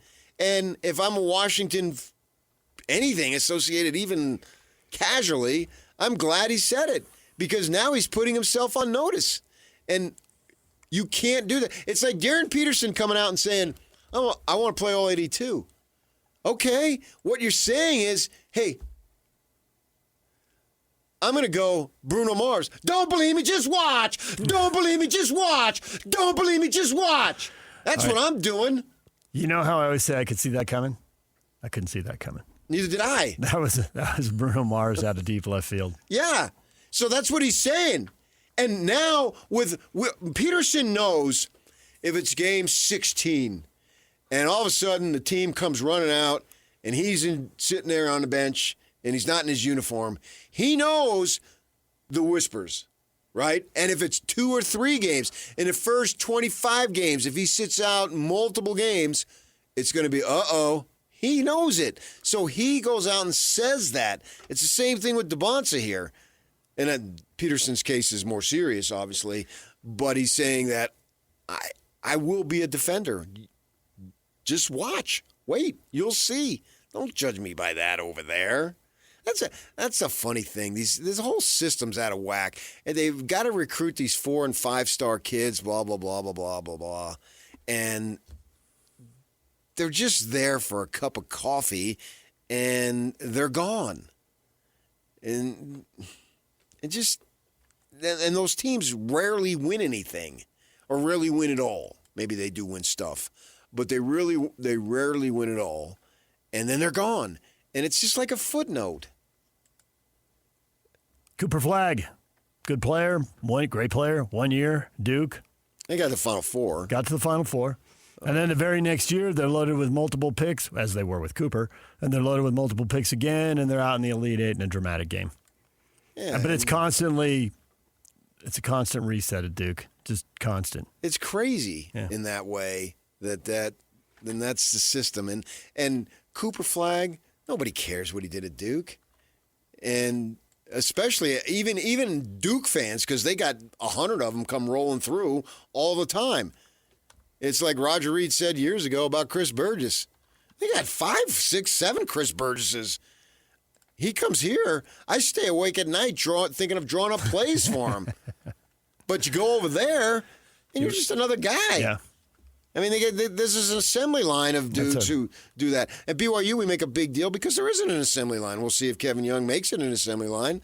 But are they going to be able to win with that type of player? The overwhelming evidence suggests no. But that's the system. If AJ Dybantsa wants to come, you're going to say, no, we're not really interested, son, because you're only going to be here 1 year? Can you be Michigan and get 3 or 4 really good players? Now, Duke got 3 or 4 really good players. Didn't pay off for the title for them, but also BYU would be thrilled with a Final Four and Elite Eight in back-to-back years. They would be ecstatic, absolutely, and they should be. And BYU would take 3 or 4 of those players, no problem. I mean, of course they would, but I think that's probably what you need. I mean, Arizona, they lost guys this year, and they got to the Final Four, and really good team, and then they go out. So it's more likely going to end in disappointment, but you have to do it. If they want to come, you can tell them no. Coaches don't seem to turn away talent. Not the way they work. In a sense, Dybantsa was protecting himself in the manner that Peterson was protecting himself. Addressing the past issue and predicting the future. Yeah, you don't want to. This is my future. Get injured, suffer a serious injury. The fact is, you can argue that Saunders' injury cost him millions. Saunders' injury cost $2 million. Himself. Oh, okay, yes. Because he went, second or third in the first round? He was the second pick of the And second if he round. moves up, they're all slotted. It seems to me, if he was healthy, 10, 12, probably would have been 15. up a few more spots. 10, 12, 15 spots is a lot of money. Yeah. And years and blah, blah, blah. And now he's got to find a way to earn it and scratch that back. Right. So first round deals are guaranteed, second rounds are not. And these guys at the other end, it's like I said with Aaron Judge. Aaron, do not leave your feet until October. He left his feet, and now he's out. For what? Trying to catch a fly ball. For one out. Take He that traded on the weeks. bounce. In fact, tell the center fielder, hey, you got it. I'm going to stand here. Let that thing roll to the wall, and when it stops rolling, pick it up and chuck it back into the cutoff guy. Right. There you go. Yeah, we gave up a couple extra bases. So what? Versus you gave up a couple of weeks. Maybe you gave up a couple of months. He's What's it gonna be? He's I know. going to give up Yeah. a majority of the season. Yeah. So it's a funky thing about these guys trying to give their all, but yet they got to protect the investment. And in a sense, now in the basketball, it's an individual. But for Aaron Judge, it's the whole organization that relies on this man. And he dove for a ball. Don't ever do that again. DJ and PK, it's 97.5, the KSL Sports Zone. Coming up top of the hour, we'll talk with Bob Casper, Real Golf Radio. Stay with us. The Open Championship continues. We'll get you an update. Stay with us. Don't miss your chance to win big every week on the KSL Sports Zone. This week, you can win tickets to see Post Malone with special guest Jelly Roll and Carter Faith on July 28th. Listen to the KSL Sports Zone all day Wednesday for your chance to win. Turn me on. My gosh. He's been trying to sabotage me. Remember that one time I tried to sabotage that other guy? He's trying to sabotage me. Got my microphone off. Payback. What go around, come around, as the legendary philosopher once said. Yeah, I tell you, July 28th used to seem so far away. Now it's right around the corner. Whatever you got to do, man, enjoy it now. There ain't no guarantees, brothers and sisters. You got the question up. Spain versus Argentina, World Cup final Sunday afternoon. Are you watching? Oh, yeah. I'm going down to the stadium and watching it in the big screen. Everything from hard pass. Thank you, Eldon. Well, no, that just means you're going to have a nifty Lionel Messi pass. It's going to be a hard pass. To the Richard Post, the culmination of maybe the best overall World Cup ever. So, of course, vamos Argentina. Why? Crazy that the two people in these photos will be playing against each other in the World Cup. It's Lamine Yamal as a baby being held by Messi. Oh, I've only heard that story 5,000 times. Yeah, I know. I'm over it already. And I heard someone tell it yesterday, and it was like they were pretty sure they were the first person to discover this and tell everyone that. It was like, soccer no. people like to say, man, I'm cool because I like soccer. And Iasola, who's on the NBA channel, he likes to tell you about the European League. All he's saying is, I really know stuff that you don't. And there he is telling the story this morning. Click. I've already heard it. Next. I want NBA talk. I desperately want to know what LeBron's going to do. Well, that's not true either. And so I turn on the NBA, and he's telling that story. Well, that's just, the odds are 1 trillion to 1. I got it. Greg, I hate the summer doldrums in sports. There's literally nothing worth watching right now. Does that answer the question? The World Cup final is not worth watching? You got the World Cup final, you got the Open Championship, you got Major League Baseball, you got Summer League, you got the WNBA. There's nothing worth watching. It just misses it all. You really are all things to all NASCAR. people. Throw in tennis and you got it covered. Well, tennis is a little low now after How Wimbledon, about polo? I don't know the rules of polo. I'd like to know the rules of polo. I bet you would, because you love the people who play polo. There's a big polo field right up the freeway. Does it ever end? I got a big polo field right up something else, too. You keep talking about it. Big polo field right off the 101 before you get to Santa Barbara. You know what polo screams? Money. Paycheck is why I live in Utah. Oh, yeah, it does. Yeah. But in case there's any listeners who like polo, I love you too. I don't know anything about what you do, though. Jeez. Russell says, why on earth would I watch that? Because Russell's it's out. awesome. Why on earth would you watch it? I would be more inclined to watch it if it were Americans. I don't know what to tell you. I am not into... Spain, now, this is different. Spain and Argentina? I was going to say the European leagues, but this isn't the European League. Mm-hmm. And it's in my home state, in our country, so I don't know how you can ignore it. You don't have to sit there and watch the whole thing, but I don't know how you can ignore it. If it was on the other side of the world, like every time when they have the Olympics way over there, it's harder to be into it for me. As opposed to Atlanta, L.A., it's not just, New York, wherever it might be. It's not just you. Yeah. You put it over there, the time zones, the time gets weird. You've heard the results before the games happen, or whatever the big event is happening at some weird hour. And they try to make it work. When the they do the best when they the can. Olympics were in Japan, they had set up hockey, so there were live hockey games after the local news at night if you wanted to stay up. But if you got to get them to go to work in the morning, that doesn't work. I mean, they tried to, okay, here's appointment viewing time, make this work. I will observe it, which means flicking around, because it'll start and the British Open should be done by then. If it were American, then I'd be 1,000 times more into it. And, you know, it is Lionel Messi, the best athlete ever. Why do they go male? Why not just go just athlete? Yeah, I don't know. Because I include Secretariat on that list. I knew you would. I was just debating whether I was going to bring it up or you would. In fact, I would love to see those two in a race. Secretariat's dead now, but every once in a while you'll see someone will post the entire race from the Belmont on social media. Just randomly, I see it. I remember like it was yesterday. This is so great. You know, I have sat there and watched the whole thing and just like, wow, it's so close right now. I just can't believe Secretariat's going to pull away, even though I've seen it 20 times, and then Secretariat pulls away. Yes. There are people who are not going to watch because of the refereeing. Nope. It's been pretty badly officiated, Matthew says. Chris says this final is FIFA versus Spain. Chris is tired of all the calls Argentina's getting, or the no calls Argentina's getting, whatever it takes. Just have an American referee. Why would he care? They did. The semifinal was an MLS referee. So why does he care? He may make a bad call, but it's not going to be from any political pressure, because that's what you're implying there. Yeah, I think he's implying FIFA wants Messi there because the audience is bigger, because there are a ton of casuals. They are there. Yeah. He's there. So that's good. Jordan didn't need to win the finals to set all-time viewership. He's mad about the quarters and the round of 16 and all that stuff. Goals disallowed. That means your team lost. Egypt got robbed. Well, Egypt, I mean, you go back in time, they've had some issues. That was random. Ken, yeah, I'm going to watch the World Cup final. It's much better than watching the Jazz.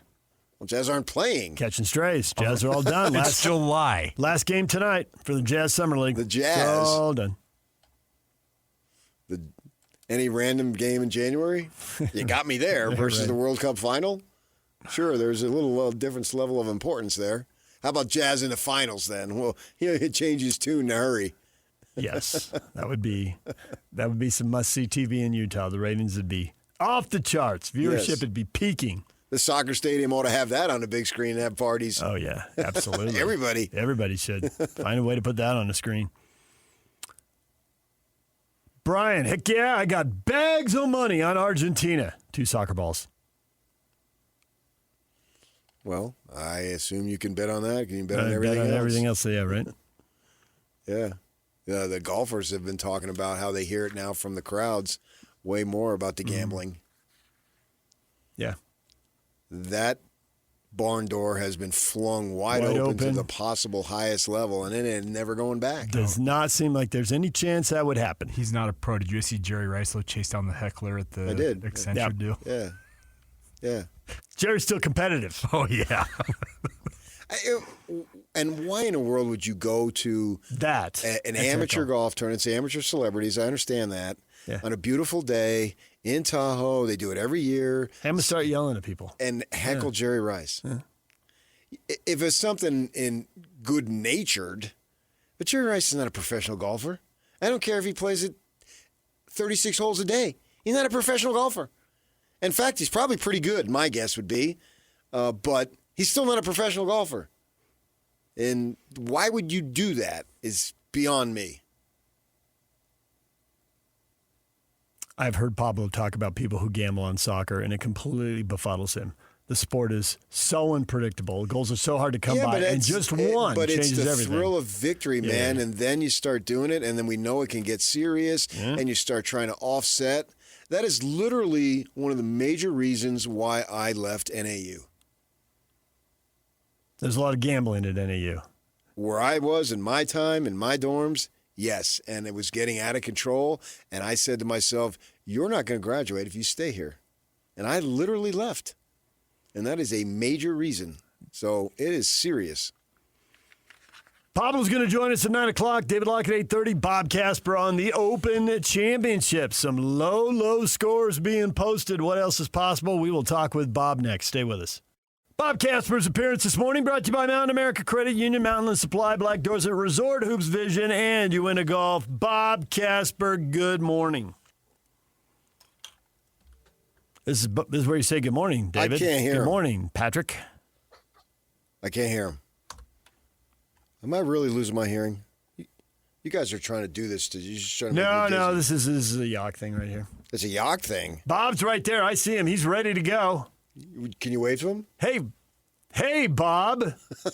Or did Bob put something else up on the screen? He's watching the British Open. He's forgotten we're on. I don't know, but... Hey, Bob, this might be a Bob problem. It's a good thing this isn't the early part of my radio career. I'd be panicking. You would be. Come on, people. Bob, good morning. Would you like to join us now, Bob? All right. I think we need to move on. All right, fine. Let's move on. The story of the morning is guys going low, going very, very low.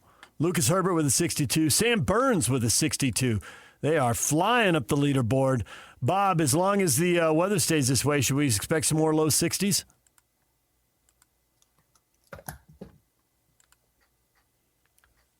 All right. Yak is going to try something else. Never mind. I can't tell you. All right. I think right now it's 4th and long. I would punt. Hey, 4th and 11. Broncos go for it on 4th and 11 in the playoffs if the coach has it his way. Bronco or Broncos? Broncos, the Denver Broncos. You didn't see that story? Yeah, they had a fake punt called on 4th and 11 in overtime. Coach was sure it would work, and the players waved it off. They're like, what are you, crazy? They punted the ball away and won the game. And he's still calling players out for it in meetings. Whatever it takes, but you've got to be aggressive and responsible. Yep. Well, Bob, I think we finally have you. Yes, you have me. Old school. Lucas Herbert, 62. Sam Burns, 62. If the temperatures are going to be in the high 60s, then are the scores going to be in the low 60s? Well, it's pretty amazing golf. Lucas Herbert had about a 4.5-footer to make for a par to shoot 61 and have the lowest score ever in major championship history, and he pulled it and ended up at 62, and then Sam Burns holed it out of the bunker for 62 on the 18th hole. So, this isn't the first time it's been shot here. The last time in 2017, Brandon Grace shot 62, and so another Eric Cole shot 66 or 64. So the scores are out there, and the course has been benign. The winds have not been real strong, and when that happens in Open Championship courses, then you see guys able to shoot some really good scores. Yeah, you do. I think it's a matter of guys just getting in the zone, man. I mean, you've played enough golf. You know exactly what I'm talking about. There are some days that you feel like that hole is as big as a basketball hole, whatever it might be, and just your irons are working and things are really clicking. And then there's other days where it's just not there for whatever reason. We see that with pitching in baseball. They talk about that, where sometimes guys just feel it in the bullpen, and other times they take them out thinking, oh, my gosh, I got nothing today. So how much of it is just that? Well, it just depends. You get off to a good start. Lucas Herbert made 3 birdies in a row right off the bat. And when you can get off to a great start, making some birdies, it starts to promote confidence. I look back through his round and watched some on the broadcast, and he made some long putts. He made some putts over 20 feet, and when you're filling it up, as you said, PK, it looks like a bushel basket, and the ball's going to go in every time you strike it. It looks, you look up after a putt and it's on line, and it's the right speed, and it goes in the hole, and you just smile, and you're just happy that things like that are happening. This is probably the round of his career, especially in a major championship, and probably the round of Sam Burns' career.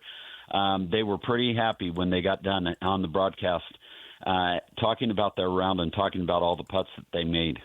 I'm telling you right now, if either of these two guys shoot 2 more 62s, they're going to win it.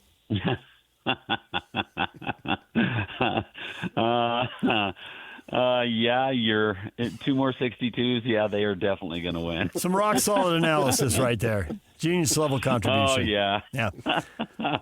But you also know the guys who make putts like that on Friday. Then when you come back on Saturday, the odds of those putts going in are not good. And as a matter of fact, a lot of 5-foot par putts might just slide past the hole. Yeah, and it's hard to follow up a really low score with another really low score or a really good score. So Sam Burns shot 73, 3 over par the first day, and he comes back with 62, so 11 shots better. That's amazing. And that's phenomenal golf. Conversely, normally it goes the other direction. When you shoot 62 or 63 or whatever, a lot of times you'll shoot 8 or 9 shots, 10 shots worse the next day. So to follow it up is something extremely difficult. Tiger Woods was very good at following up really low scores. And so, it's just, it's almost like he plays he'll play the first 3 holes tomorrow, and if he makes 3 pars, he'll go, man, I was 3 shots better yesterday. You start thinking in that type of mentality, and it keeps you from focusing on what you need to do. But it's really hard to do. It's really hard to think that way. Right. That's why I look at a guy like Cam Young, 67, a guy like Shane Lowry, 69, 68. That seems a little more what am I looking for? Not transformable, but just you can carry it over because sustainable. Yeah, that's probably the right word. You have a more level of consistency. But Burns, and I picked him, so I hope he does it. But 73, 62, that I can't get over that. Where I can see Lowry or Cam Young and Lowry. All right, this is what they've been. They did it 2 times in a row. I see no reason why they can't do it 4 times in a row at that level. Sam Burns, and speaking of him, here's a guy that's been in the thick of it the last 2 years in the U.S. Open at Oakmont, and then this year at Shinnecock. He lost by a shot at the U.S. Open this year. Missed the putt on the last hole they thought he had made. And here he is right now, right back in the thick of it in another major championship. 3 over in the first round, knew he had to go out and shoot a great round, and he went out and he did it. I think Sam Burns will continue to play well, and I think he'll, because of what he's learned, being in contention in major championships. He's a proven winner on tour, and so it'll be interesting to see how he does teeing off later again in the third round. But like you said, Cam Young right there, Shane Lowry right there. Still remains to be seen what Bryson can do, what Scotty can do. Ludwig Oberg, nice round today. Also shot 4 under par. There's just a lot of good scoring out there right now, and guys that are teeing off later this afternoon have been able to see what's going on out there, and it gives them a mindset of, it's out there to be had. And because they get that mindset, they don't put too much pressure on themselves but they know that there's opportunities out there to score and to make a bunch of birdies. There are a lot of names that most people haven't heard of or only vaguely familiar with, but there are guys like Dave Chambeau at 3 under and Scheffler at 2 under. You think any of these guys, and some other guys too, you think any of these guys are looking to those 62s? Is that who you have in mind? Like, hey, I could go 5, 6, 7 under today and be right up at the top of the leaderboard heading into Saturday.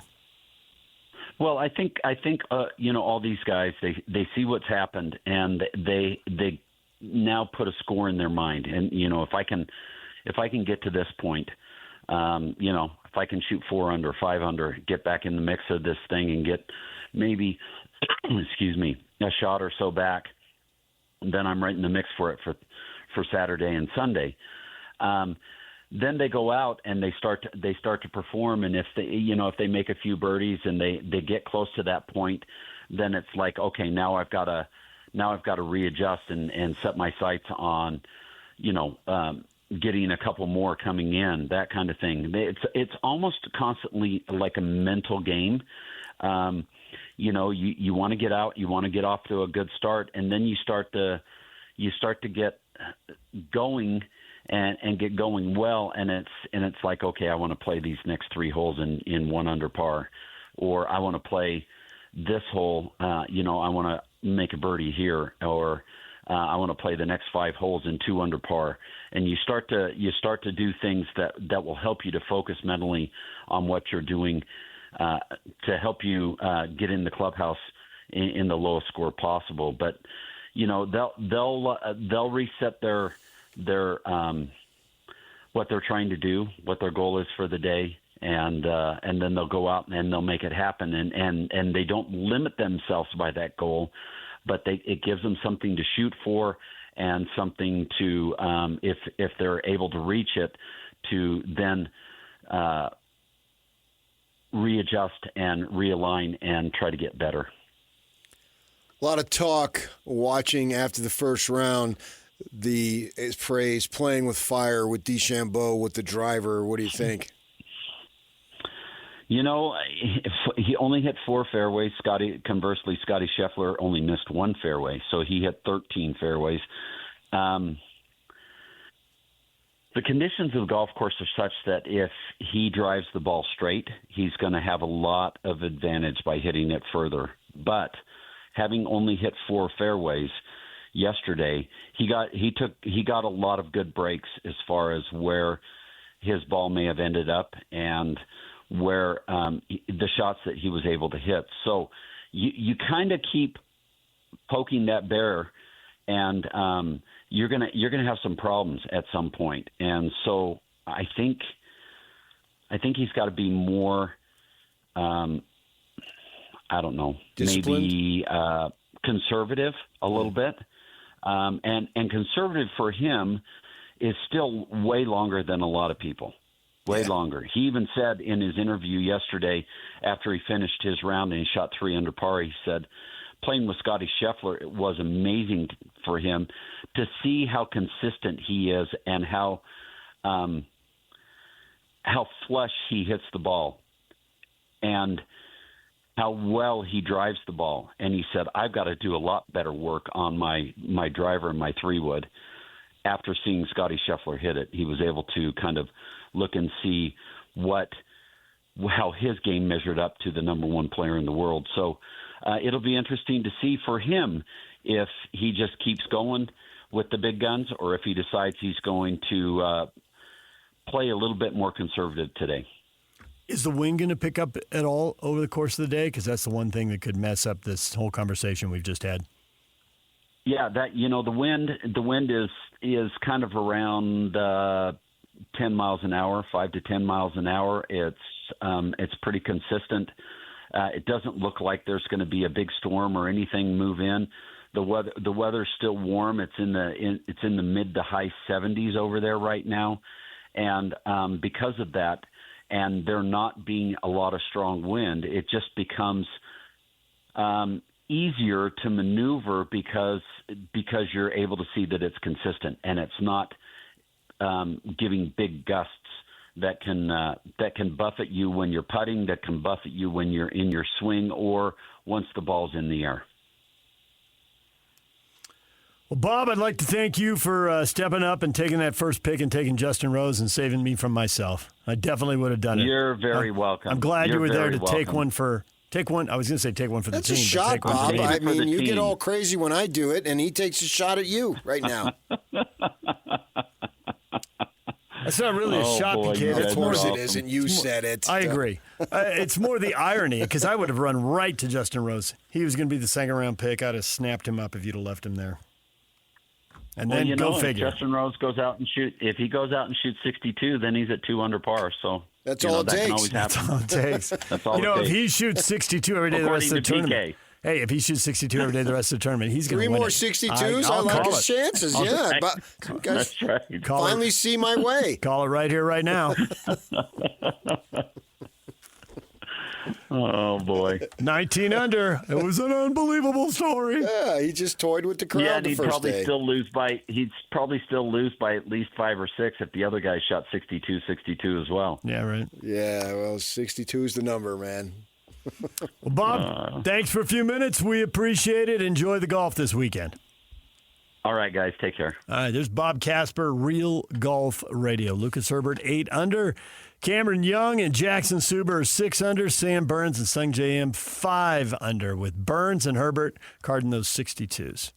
But to your point, Cameron Young, 67. All comedy aside, maybe he can put a couple more of those on the board. And that might just do it. Well, you're halfway home. Yeah. You got to feel like, okay, I'm very confident in this particular course. Things are happening for me. I got this opportunity. But, you talk about how Herbert, he said it would have been the lowest round in a major, blah, blah, blah, 4.5 feet. He missed it. Mm-hmm. Because it would have been the lowest round. Blah, blah, blah, blah, blah. I know. It wasn't a 4.5 footer. Yeah. It was the lowest round ever, blah, blah, blah. That's what that putt was, and he missed it. And so what would the pressure be on Saturday and Sunday if he continues to lead? It's absolutely enormous. We saw Sam Burns go to his knees. Literally, drop to his knees. This sport brings you to your knees. Literally. And we saw that. But the great thing about it is you get back up, and it's an American success story if he pulls it off. And, see what he can do there. But the good thing that you take from it is that you were in that position to shoot a 61, or you were in that position. What was that? Was that the Masters where that happened? I can't remember where Burns had that putt where it dropped to his knees. And so I think it was the U.S. Open, actually. And so here he is now a few weeks later, and away you go, man. So you're in position for that. So that's what you draw from. DJ and PK, when we come back, David Locke, radio voice of Utah Jazz, will join us. He's been off on vacation. We'll get his thoughts on Summer League and which players he thinks stepped up and which players are in trouble. We'll talk with him next. Stay with us. They've been doing it for a while. This is Jake Scott and Ben Anderson. The willingness to vault somebody to stardom and close the book on them immediately based on a couple of Summer League games is absolutely laughable. I think Cody has a lot to prove, but I'm certainly not going to let a Summer League alter my opinion on that until we actually see the rubber meet the road. And to your point, Cody is not equipped to be the number 2 best player. And luckily for him, in the NBA, he never has to. He needs to be the 5th best player on the roster, doing some of the dirty work, get out in transition, get some steals, whatever you have to do. Get some deflections, play some defense, be long, eat up 12 to 15 minutes a night. Is that ideally what you want with the 10th overall pick? Of course not. That's not what you're hoping for when you draft somebody in the lottery. But if he can get to a point where he's hitting shots somewhat regularly and playing defense, there is still value there. And it's amazing to go back to that draft and just realize it's bad top to bottom. Catch Jake and Ben afternoons from 2 to 6 on 97.5, the KSL Sports Zone. DJ and PK, it's 97.5, the KSL Sports Zone. Pablo Mastroeni, RSL head coach, coming up at the top of the hour. David Locke, Utah Jazz radio voice, here momentarily. NBA Commissioner Adam Silver coming out with a post yesterday, wants LeBron to make a decision so they can set the schedule. Clearly, they're waiting to see which team he lands on to make sure it plays on Christmas Day. Where you going, big guy? I wouldn't do that. Everybody's waiting. I don't think he's the draw that he used to be, obviously. No one player is bigger than the league. Even him. especially at 42. They got to put 10 teams on. I don't think they want to put 10 on without him being on one of them. Fine. Yeah. Then put there's only 3 options, so you can do it. I wouldn't wait. It doesn't make any sense to me. He's not that big of a draw. Philly should already be on, no matter what. If they don't have Philly playing Boston on Christmas Day, I'll be disappointed. I don't think your league is going to sink or rise on Christmas Day. That's true. There's too many games for any one game to matter that much. Right. At the same time, they want to make the broadcast partners happy, and the broadcast partners would rather have him than not. But you're right. It's not going to wreck everything. I mean, the league will survive. It's not that fragile, for goodness sakes. In fact, I'm actually turned off when they keep force-feeding us the same teams over and over again. It really, when it comes to the NBA, really makes me root for the little guy. And we are the little guy. I think that the reputation of Utah has been chipped away greatly, but it'll never be eliminated. Well, it'll always be little, regardless of anything else. I mean, the bigger markets have more people, and there's some brands that are very powerful. But it just has to be attractive to individuals who are willing to open their mind and investigate and see what it's about. You had Jazz Warriors as a Christmas. I thought that was a pretty good shout. The Jazz Warriors on Christmas Day. You willing to, or not willing, but that was all pre-Kessler. Not quite as attractive. Missing a key piece of the puzzle. Or nonetheless, with a rookie and Peterson, roll the dice, and hey, if they can have a winning record, it'll be a big step forward. Kessler's gone, but I'm going to say that you'll be shocked by the quality of the Jazz's defense. Nice. That was well played. DJ PK and David Locke, radio voice of the Utah Jazz, joins us. David, good morning. There are few things in the world as gorgeous as a blue sky with a light cloud cover, Utah morning, the mountains soaring over our great city of Salt Lake, the abundant opportunities to be in the outdoors and feel nature in our great city, and then to be able to spend a few moments of that morning of one of these just majestic, absolutely fabulous mornings with DJ and PK, who equal the greatness and magnitude of the great mountains that soar over our city. Boy, it is inspiring to be back with you on a Friday morning. Huh? Fair. You have a good trip? You had a little time away? I did a few different things. I've been kind of all over the place. Most recently, I took the van and went and saw The Head and the Heart at Red Rocks. I've never seen a concert at Red Rocks. That was a bucket list. I bumped into 2 Locked On Jazz listeners, which was fun. In the middle of that, I did take a little sojourn for 36 hours to a city in Europe on a trip that got aborted, so that wasn't as great. But The Head and the Heart, Red Rocks, pretty majestic and magical and fun. And, you know, Colorado's got a lot of good stuff. It's all in the wrong places. It's not convenient to get to, but it's got some great stuff. Yeah, that's the beauty of here is that all these things that Colorado has, here it's much closer. It takes you literally minutes. You can decide you want to ski at 10 o'clock in the morning and literally be on the lift at 10:30. Yeah, no, 100%, because yesterday I did a ride where I rode from Silverthorne to top of Vail Pass and then to Vail and back. And, yes. But that's like, and it was incredible. But I was like, right, it's also, an hour and 45 minutes outside of Denver. Right. Those mountains are way out there, and here they're right on top of us. I've been to Red Rock a couple of times, and it is a must on the list of places to go. Absolutely. Do you have? Yeah. My other concert site is the Gorge, and I still haven't done the Gorge, even though I lived in Seattle for all those years.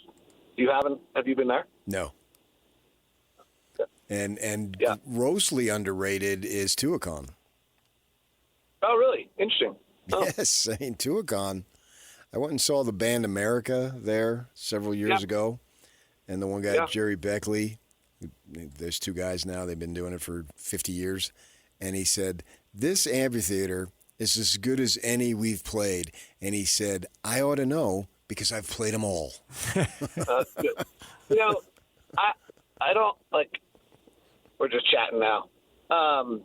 We were as many Utahns have done, looking for a place to have some non-winter time in the winter. And it was an interesting search because there was just no question in our mind that St. George is the most beautiful place in the United States. Like, that surrounding area, those red rocks, it wasn't what we wanted, but it is – you have your starting point be Mississippi, Los Angeles, Seattle, or Sioux Falls, North Dakota. And when you decide what it's all obviously in the eye of the beholder, and some people want water, but the red rocks of that area are actually just so gorgeous. And really I felt unequaled. We didn't end up there, but it's still too cold in January and February. And but it's pretty fantastic. All right, let's hit the people with a little basketball. I am curious if anything about Summer League changed any of your opinions about Jazz players or focused your opinions about Jazz players. Many years ago, Damian Lillard was the MVP of Summer League. So was Josh Shelby.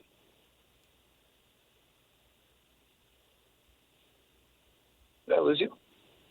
Right here, we're just used to your pauses, and then you continue your thoughts. We're a little gun-shy stepping in so quick.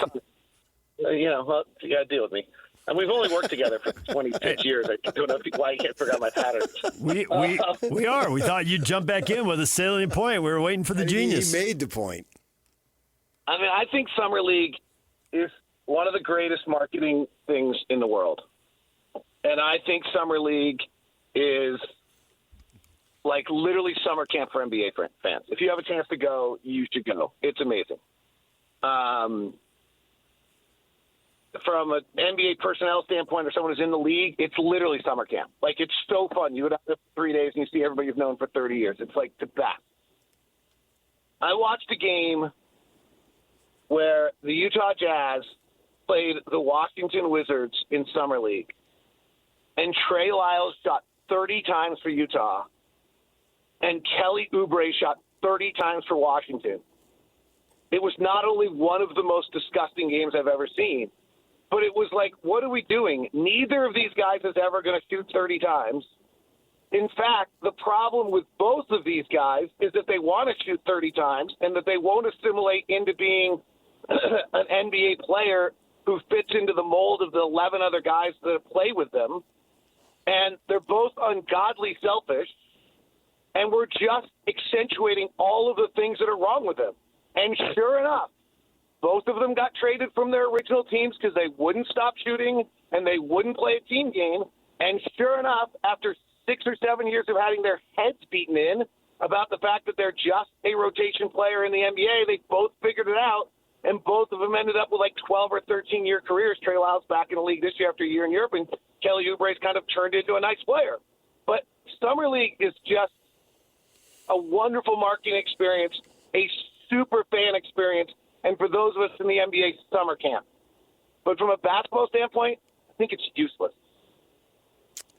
I don't know that I would go that far because I'm going to make a projection, and it's not based on Summer League exclusively. Was Kyle Filipowski like a different player last year? Go look at Kyle Filipowski, who was MVP of the Summer League. Go look at his numbers year to year. Tell me the difference. Okay, well, hear me out on this particular one. With this team, as it's constructed, I believe Darren Peterson has the opportunity, and it's not solely based on Summer League. I watched him extensively in college and before that. He should be the Jazz best creator and being able to get into the key and the paint and create all sorts of, as my good friend would say, havoc, and allow the opportunity and create the opportunity for others to get wide open perimeter shots. And I expect that to a good degree this year, and then the following year, I expect him to be the best player in that regard. Yeah, but Summer League, yeah, I mean, I don't know, I've backed on Summer League enough. I do Salt Lake, Jonathan Reinhart and his crew that put on Salt Lake Summer League. It's awesome, and the fans being out there is amazing, and us getting to see Darren was super. But, like, from a pure basketball standpoint, like, I agree with everything you just said. I think he might be amazing. I kind of knew that before Summer League started. Understood, yeah. And I think, and I'm not like the play that he made against the Clippers, the one-on-one drive, left side, not the dunk, but the left side drive and finish. That's pretty special stuff. There aren't a lot of guys that can do that. It leads you to believe there's going to be really awesome stuff coming. I would like to see it happen with 3 inches more taller on every player on the floor. Like, it's just a lot harder. All those gaps are smaller. Getting to the rim, I think he's going to do it. I actually don't have any doubt he's going to be able to do it. He's just going to have to learn it differently. So that was a good first sample for him to feel that, see it, have that experience. The value is the amount of time that Darren Peterson spent with our coaches. The value is the amount of time that Darren Peterson spent with Keontae George. The value is the amount of time he spent with the strength and conditioning staff. All the value of Summer League is not during games. There's huge value to it because it's putting the guy in your facility and having him work with your players, getting your system, knowing your play calls, knowing your coaches. Huge value, just not during the games. That's my point. Sure. I don't know if I said it. Okay. But I hot-caked it a little bit. I don't know if you know that, PK, how that works. No. Sometimes you hot take. I don't know. So, PK, this is the way it works. Okay. Sometimes you say something, it's a little bit of a hot take. It takes out some of the intricacies of the details. And people grab the one thing you said, blow it up, and then you're kind of backpedaling the whole time so that you can get the intricacies in. I don't know if you've ever been a part of that before. I don't do that, man. Mine are well-grounded. Well, mine aren't. Mine were 8 o'clock in the morning after a beautiful Emily Dickinson-esque poetry about how great you guys are matching the Majestics in Utah Mountain. I would go more with Angie Dickinson. Okay, that sounds fine. I like her too. She had a longer run than Emily Dickinson. No offense to Emily. Emily's run was cut short. Angie's was forever. I'm wondering if LeBron's. Does anyone else have any idea what we're talking about? Yeah, people over 80. Well, that's my audience. I'm wondering. Women over 80. I'm wondering if LeBron's taking so long to make a decision because with all your travels, he just couldn't get you on your phone to get your advice. You want to throw your advice out now so you can make a decision and get on with it? What do you think? I'm super pissed at LeBron right now. Me too. I'm so pissed at LeBron. Here's the issue. Every year, around August 12th, the schedule comes out. And I know on that date that I get to, sit down, figure out where I'm going, what I'm doing, the family needs. It's an important – they can't build a schedule till this egomaniac chooses his team. And it takes a long time to build a schedule. So I'm not going to get my schedule on August 12th anymore, and I'm pissed. Because there's no way they can get the schedule out in 3 weeks because LeBron's got to play Christmas, and LeBron's got to play opening day, and LeBron's got to play ABC 14 times, and LeBron's got to play Amazon Prime 13 times, and we don't know where LeBron is. We can't build a schedule. So stop being so selfish. I want my schedule because I'm selfish, darn it. He's ungodly selfish. I don't care where he plays. Just get me a schedule. No, I think he's got the whole league on hold right now. He's got to make a decision. I'm convinced, Adam Silver's got to be picking up the phone and calling LeBron and being like, hey, I need you to make a decision. We'll leave it right there for now, David. We appreciate the time. Thanks for joining us and squeezing some more summer. Well, that's what I was trying. That's what I thought you were going to ask, but you didn't want to. You didn't really want to go there. Where do you think he should go? I hope he goes to Cleveland or Philly. I find I think those will entertain me the most. You're ungodly selfish. I am. Then I'd have to go Cleveland. I just feel that being the mercenary to the one city to another city to go get it doesn't feel right for someone of his stature. Going back to Cleveland for a run 3 and wrapping it all up in a bow feels correct to me, but then he'd have to live in Cleveland for the year. It's a shot towards Cleveland. It is. Well, you have to live in Philly, too, so. That's a shot towards Philly. Fact. And actually, he doesn't. He can live in Cherry Hill, New Jersey. Right. Across the river. I mean, the other question, I just wonder if the whole delay is them trying to find a way for the Golden State thing to work. That's the only question I have on it. It's like that just feels like the right way to do it, like a somewhat of a tour for Steph and LeBron and Draymond, and for them to all have this experience, and like that's actually so real. Like that one to me is literally what if you got like our old original 1320 K-fan group together, and suddenly we're like, hey, let's get back together, and we do like, or it's like a rock star reunion tour, or like if there's been somebody you've always wanted to work with. That's just to me very human. And I kind of understand it, so I kind of wonder if it's all trying to still get the Golden State. I'd rather see the Stones at Red Rocks. Yeah, that'd be great. That'd be sick.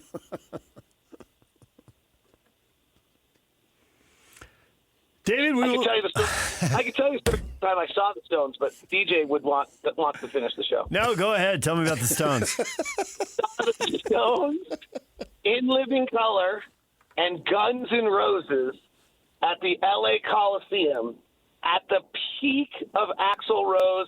Appetite for Destruction was out, and so was Use Your Illusion 1 and 2. He's from L.A., and the sad thing of the night was that Axl was literally who Mick Jagger once was. And Guns N' Roses was so electric and so unbelievable, and the Stones were great, but you could actually see that Mick Jagger had watched that and been like, oh, that's what I used to have. And Guns N' Roses totally stole the night. There you go. Little stories.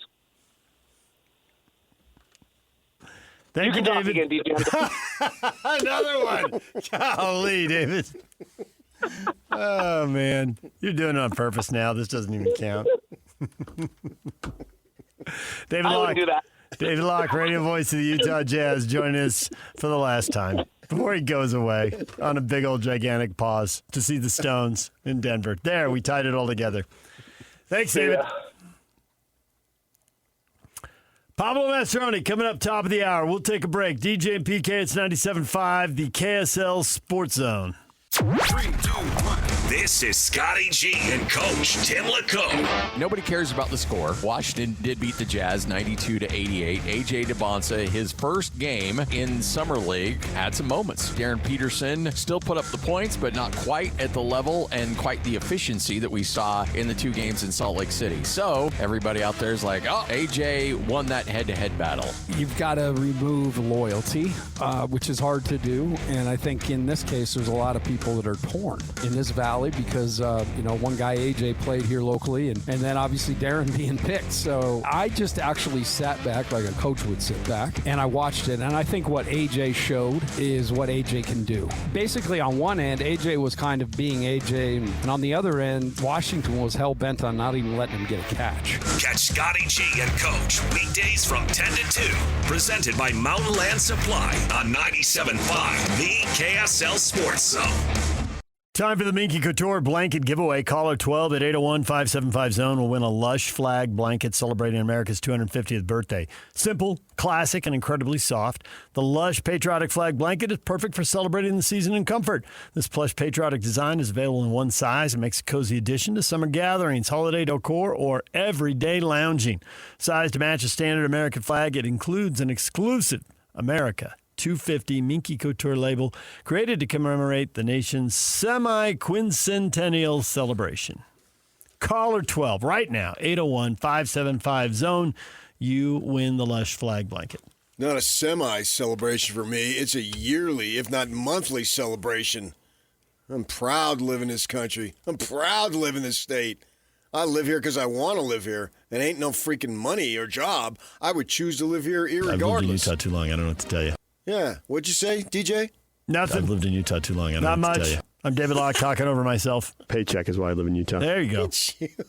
You saved the school $600,000? $600,000. Wow. You're no different than AJ Dybantsa. I live here because of the money. I play better defense. Yeah, that's for sure. AJ, I was just being super lazy on defense in college. I can admit that, but I wanted to come into the big leagues and make the impact on the defensive end. There you go. Be a stalwart, particularly when you're young. Don't be hunting shots. Don't be hungry for shots. Fit in with your teammates. Set the tone for what you're going to be about for the next 15 years. I'm interested in winning. And once you get that rep, then it follows you. Whatever rep you set early, it's sort of hard to shake. You can shake it. You know, David Locke just brought up Trey Lyles and Oubre. They want to just jack up shots. Nobody wants to see that, particularly from a kid. You got to be able to blend in. Now, you are the number one pick, so you're not just doing blending in, but the little things blend in. You know, switch on defense, provide an extension that if somebody gets around the corner on a pick, that you're there to make them stay wide and not have a direct path to the hoop. All those little things, that's where I think that he can really set himself up. And the offense will be there. The offense will come. But you have to be committed to all things in terms of winning. That's why basketball stats, they sort of bore me. Be about the winning. Don't worry about the numbers. If it doesn't lead toward winning. And stats bore me in a sense. I mean, I know they're important, but if you win, nothing else matters. And if you win, well, guess what? The stats will be there. But the stats can be there when you don't win. But when you win, they are there. It needs to be about winning. Give me the championship. That's all that matters is winning. And, you know, depending on what level you're at, I don't think the Wizards are going to go to the final. I don't think the Jazz are going to be the final. But what are their habits that lead to winning? That's how you get excited, and that's how the fans get excited, and that's how you build your brand. You can be about winning. You know, the fact is, Jordan won at a high level, but yet in the game's most crucial times, there's multiple instances when he's setting other guys up. Other guys are making shots, other guys are making plays. Yeah. And he can't do it by himself, no matter how awesome he is, and he was awesome. Right. Absolutely. And you need to keep those guys engaged. Now, AJ Dybantsa, I don't think he's at the point where, you know, he has to worry about keeping guys engaged. But there will come a time if he fulfills his, I don't want to say destiny, but aspiration, objective, potential. You know, potential. Go with that. You want to go there. Yeah. It's the same thing with Darren Peterson. Darren Peterson is in the same boat. These guys are driving the same car, probably literally, more than I'll ever drive. But you also need guys who don't drive the big fancy car, and they can get to the same place. Mm-hmm. And you need them there, too, to go, somehow I got on the car analogy. Not sure how that happened, but I'm going to roll with it.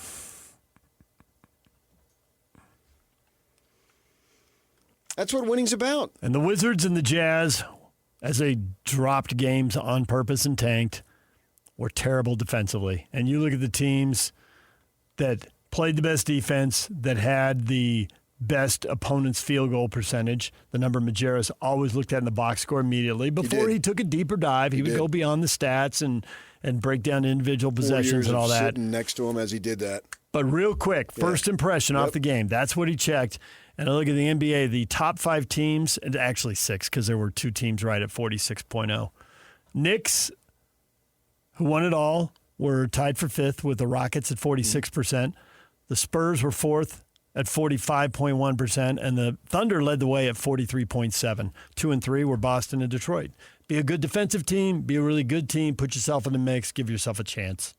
You got 2 1 seeds. Both of them got beat in the playoffs. We didn't have either the 1 seeds. Happens. Yeah, right. But right behind them are 2 and 3 seeds who did get to the championship series. And the great thing about it, and we'll talk to Pablo here coming up in a few minutes, is these principles, they're across the board. 100%. You pick the sport, the principles don't really change. The parameters to go about it may, obviously, with the sport being different from one to another, but the principles of winning, I believe, are transferable and simply matter across the board no matter what you're trying to accomplish athletically. Not only the principles, but in the case of having played high school basketball and having a coach teach you stuff about the game. Dominate high school basketball. I would say that did not happen. But playing high school basketball, and then when you start covering soccer and hockey, you see so many of the same schemes as far as overloads. How do you get 3-on-2, 2-on-1, and then somebody all by themselves to get an open shot?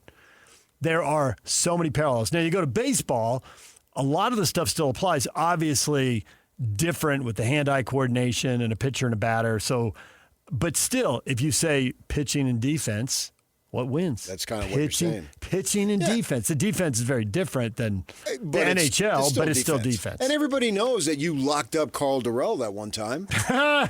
Did not. He jumped right over me. No, you locked him up. I did not. Scotty and the coach can recite that story like they were there in the front row, which you can watch tomorrow night at 6 o'clock, Channel 5.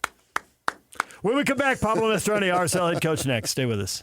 DJ and PK, it's 97.5, the KSL Sports Zone. We're joined now by Pablo Mastroeni, RSL head coach. Pablo, good morning. Good morning, guys. Pablo, I remember watching the World Cup years ago, and there was all this talk about Messi and how good he was, but, you know, he's good at the club level. In the World Cup, he just can't score goals, and Argentina doesn't advance, and the pressure is huge, and he's just not the same. It impacts his legacy. And I guess it's just proof that if you stick with something, he wins a World Cup at the age of 35 when people thought he was past his prime. And now at 39, he's 90 minutes or 120 or some penalties away from going back-to-back. And there's no way anybody would have predicted that because they were disappointed when he was 23, 27, 31. Right. Yeah, no, it's been a remarkable journey, you know, and I don't think there's been too many people, you know, in the history of sport that's had so much pressure. You know, I think, you know, Michael Jordan kind of put the pressure on himself. But, you know, I think when you talk about soccer and the impact of pressure, you know, I think Argentina's one claim to fame is their national team. And I think they represent a whole country. And I think when you see these guys, you know, after tough games and they're so emotional about the games, it's because they're carrying the weight of the country as well. And so for a young man, you know, when he was young, to be the next Diego Maradona and then not win anything and then finally win a Copa America and then World Cup. And then now it's almost like he's playing without the pressure of doing it. Although, you know, he's missed a couple PKs, but I mean, he's just got a huge burden to carry for not only his team, but his country. And so to see him do it at this age and more importantly, DJ, representing Major League Soccer, you know, I think he'd be the first World Cup winner, if I'm not mistaken, whilst playing in Major League Soccer, which is a remarkable feat. And so, you know, I'm cheering for him, not just because of MLS, but because, you know, the last game I was sitting in my house by myself watching this thing, and I'd spoken to my parents before, and they were telling me how they were on the FaceTime with their family in Argentina and how everyone was pumped up for this game. And so whatever, it just evoked some feelings of watching the 86 World Cup with my dad on the couch. And I just celebrated the 2 goals against England differently than I had in a long, long time. So I think it's going to be an exciting game and one that I'll be definitely tuned into. Going down the line to next time around, what does Diego Luna need to do to put himself in a position to be on this team? Yeah, you know, that's a great question, PK. You know, I think he's a young man that you know, he did a ton of marketing, you know, going into this World Cup roster reveal. And, you know, I think on the field, you can't question his effort, his quality, his desire to be a part of the team. I think it's still kind of managing some stuff off the field. And you know, since we've been back from the World Cup break, he has been a different person, a different player. And so I think oftentimes life just needs, life is the greatest teacher, you know, and if it doesn't work out, then you change behavior. And I think the stubborn ones don't want to change. The people that make it learn from every experience. And so I think that'd be a great question for Diego. But I've seen a noticeable change in his demeanor, the way he approaches training every day, not just on game days. And I think that will put him in a great position for the next World Cup. All of this World Cup soccer has sidelined to MLS, and you are back at it now. The Burnley game, you win 4-1, but if anybody thought you were going to be in there laughing and high-fiving, they didn't know you very well. You were identifying everything that was wrong, and 3 straight road games, 9 points limiting. I mean, third place feels good, but I guess 3 bad results would change everything in a heartbeat, and you got to go out on the road. So is that why you threw down the gauntlet? Because I think some fans were confused that there wasn't more joy with a 4-1 win over Burnley.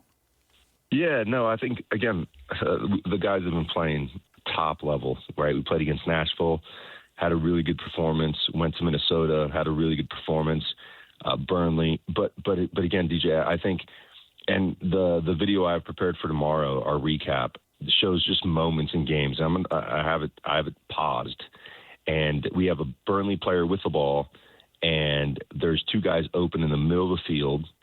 Our back line's occupied by one guy. Our shape is a bit disconnected. And I say, like, and I'll play the clip on, and we end up getting a throw in from it. But like I always talk about, it's a game of moments. It's almost like sliding doors. What happens now if that guy in the middle of the field is Bawanga? What happens if that guy in the middle of the field is Son? We're not celebrating this. You see what I'm saying? So we're always trying to improve, right? And so I think that's the whole thing, is like, fans need to celebrate wins. That's great. Coaches never celebrate wins. What they do is they release the pressure that exists for the next game. And so, and the other part too is, if we want to be serious about, being a top team in the West, the fundamentals from the individual, but more importantly, the fundamentals of our tactics, our game model, the way we want to play, have to be so keyed in. And so not losing an opportunity to teach whilst the spirits are high is really, really important from a coaching perspective. When you're losing games, it's not the time to teach, because no one's receiving it. Everyone's in self-preservation mode. So I just felt like it was a good opportunity to say, hey, listen, there's a lot of great stuff that happened this game. However, we're going 3 on the road. This stuff's any moment can change the way the game goes. And then we're in here afterwards going, everyone's upset, everyone's throwing things around, and everyone's heads down. And I'm saying now is the time we can fix that future moment that does not look good for us. Well, that sounds like a principle we've heard from other coaches. Hammer them hard when you win, build them up when you lose. Is that kind of what you're saying? Yeah. I think it's more about their ability to receive information. I think it's only natural as human beings, when you lose, you want to blame. And the one thing I will say about our group this year, and why it's a special group, is because everyone, they're unbelievable students of the game, and they're honest people with great character. And so it's not like I'm really concerned that they'll blame.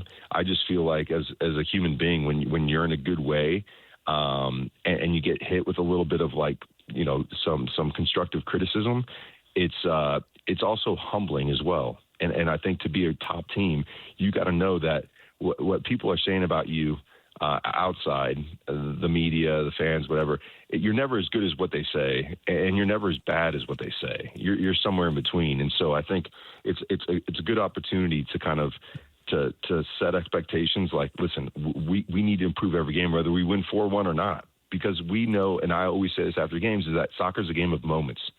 And if on that day, those moments went our way. But I'm going to show the group 5 or 6 instances where, if the universe decided that instead of the ball going here, it goes there, we're not in a good shape to be able to deal with that moment the right way. And now we could be on the wrong side of a scoreline. You gave up 1 goal to Burnley. And I looked at your reaction, and you seemed irritated with a player who was out near midfield. And then an assistant got up and was waving his arms, and he was definitely mad at that player. And the player kind of shrugged like, what do you want from me? But then I also noticed the player didn't want to run over to the sideline and engage with you two about this. Like, I think I'm going to stay over here 40 yards away and let them be mad. And then you got asked about it in the postgame.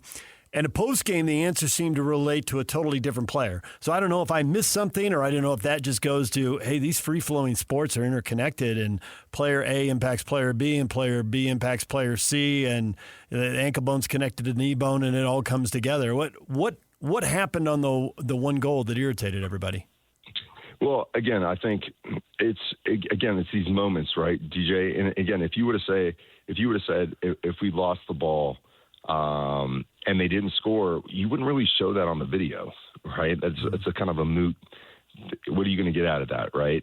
But what I want to show, and what encapsulates moments of teaching, are the results, right? So if we lose the ball, and there's this understood rule in soccer that if you lose the ball, you are the first one to fight to get it back, right? So it's not only a tactic, or it's also a mentality, and it's also about team, right? So it doesn't matter who loses the ball, because if you'll notice if a defender loses the ball or a midfielder loses the ball, they will bust their tail to get after it because they feel accountable to the team.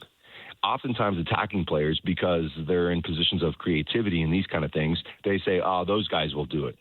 And I think my message tomorrow is going to be, if we're going to do this, we need all 11. We need to attack with 11, and we need to defend with 11. There is no one that's exempt of doing anything on their own, right? So I think that's the frustrating part. It's not so much that the goal wouldn't have happened. It's the visual that it gives that, hey, we're in this together, man. We're not these other teams that can rely on one or two guys. We're just not. And so, and for the most part, we've done a really good job. So again, I think it's like a great teaching opportunity, given that we've had all this break and some of those things that you don't hit on because you haven't had a lot of games, kind of slide under the rug. And if you let it keep going, then it becomes a thing. And so for me, it's really nipping it in the butt and saying, hey, listen, everyone is, whoever, and I always say this to the group as well, is like whoever has the ball and whoever's in possession of the ball is responsible for the next decision for the team. Right? So good decision, the team wins. Bad decision, the team suffers. But now you have to be the first one to put out that fire so we all don't sit here and go, oh, we're going to just work for one player.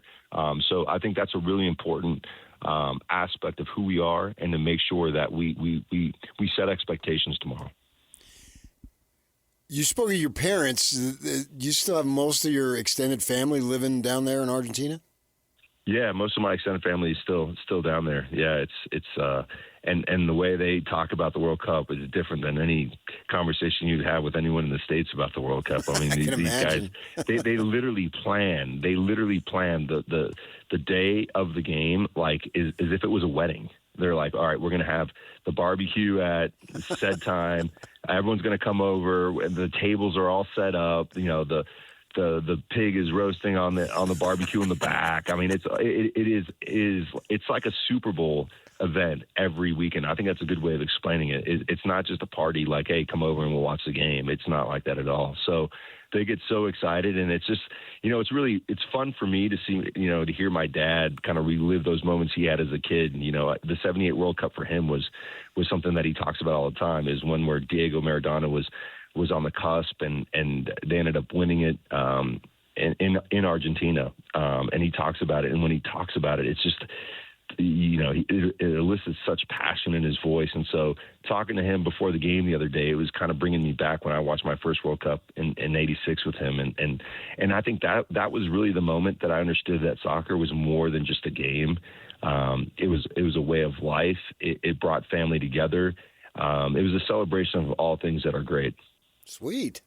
Is there any way to take a team, in your case MLS, but whatever, and go on a trip so that they experience that? I mean, you take the team to Portugal, and I've heard about that trip. I don't know, but maybe the players are so isolated, I don't know if they feel the culture. Because when everything's important and when everything's more important, then all these details you're trying to coach, maybe they realize, well, those are more important. Those are places where, if you lose the ball and you don't react, you will hear about it. Oh, yeah. Yeah. No, you're absolutely right. I think it's kind of hard, I think, once you're a professional team, because I think you're always thinking that the way we do things is not only different, but sometimes better. I mean, I think there's a cognitive bias that goes into that. I think what changed my perspective of the game was going to Argentina when I was 15 years old. I was a sophomore at T-Bird, PK. And I got this opportunity to go train with one of the best developmental clubs down in Argentina. And, one of the things that I came back with, and because I was the stud of my team, or one of the studs anyways, of my youth club, and I always got the ball. The coach always made the game kind of rotate through me, and my teammates spoke highly of me, and all these kind of things. And then you go to Argentina, and they were busing all these players from rural areas. So there'd be like 5 buses, and it'd be a tryout.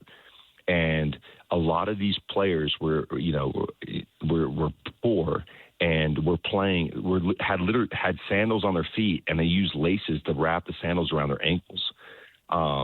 And I just remember asking my dad if we can go buy some of these guys some shoes. Like, I just felt like I didn't realize how bad they needed soccer.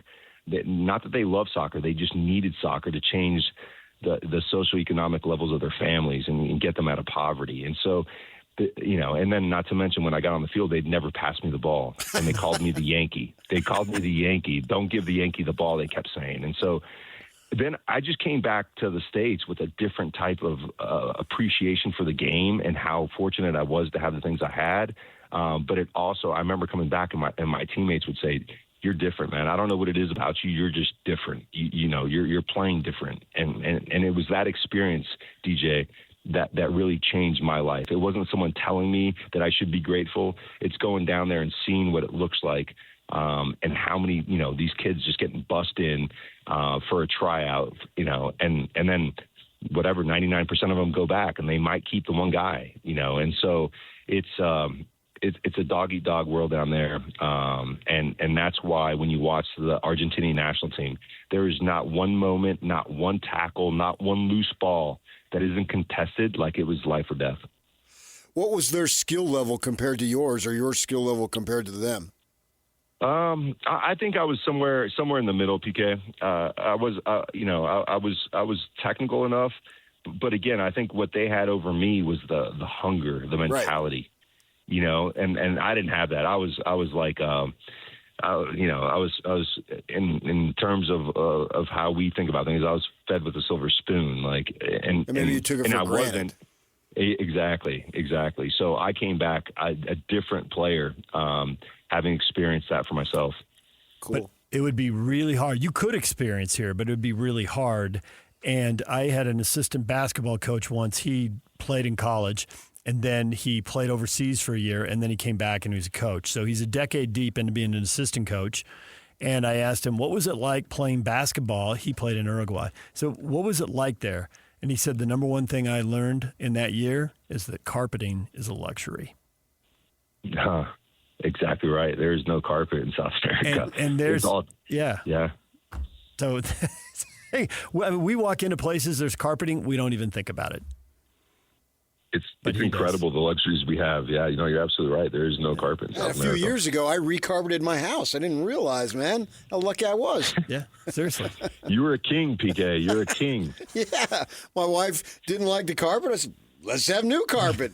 I'm going to go home and kiss the carpet.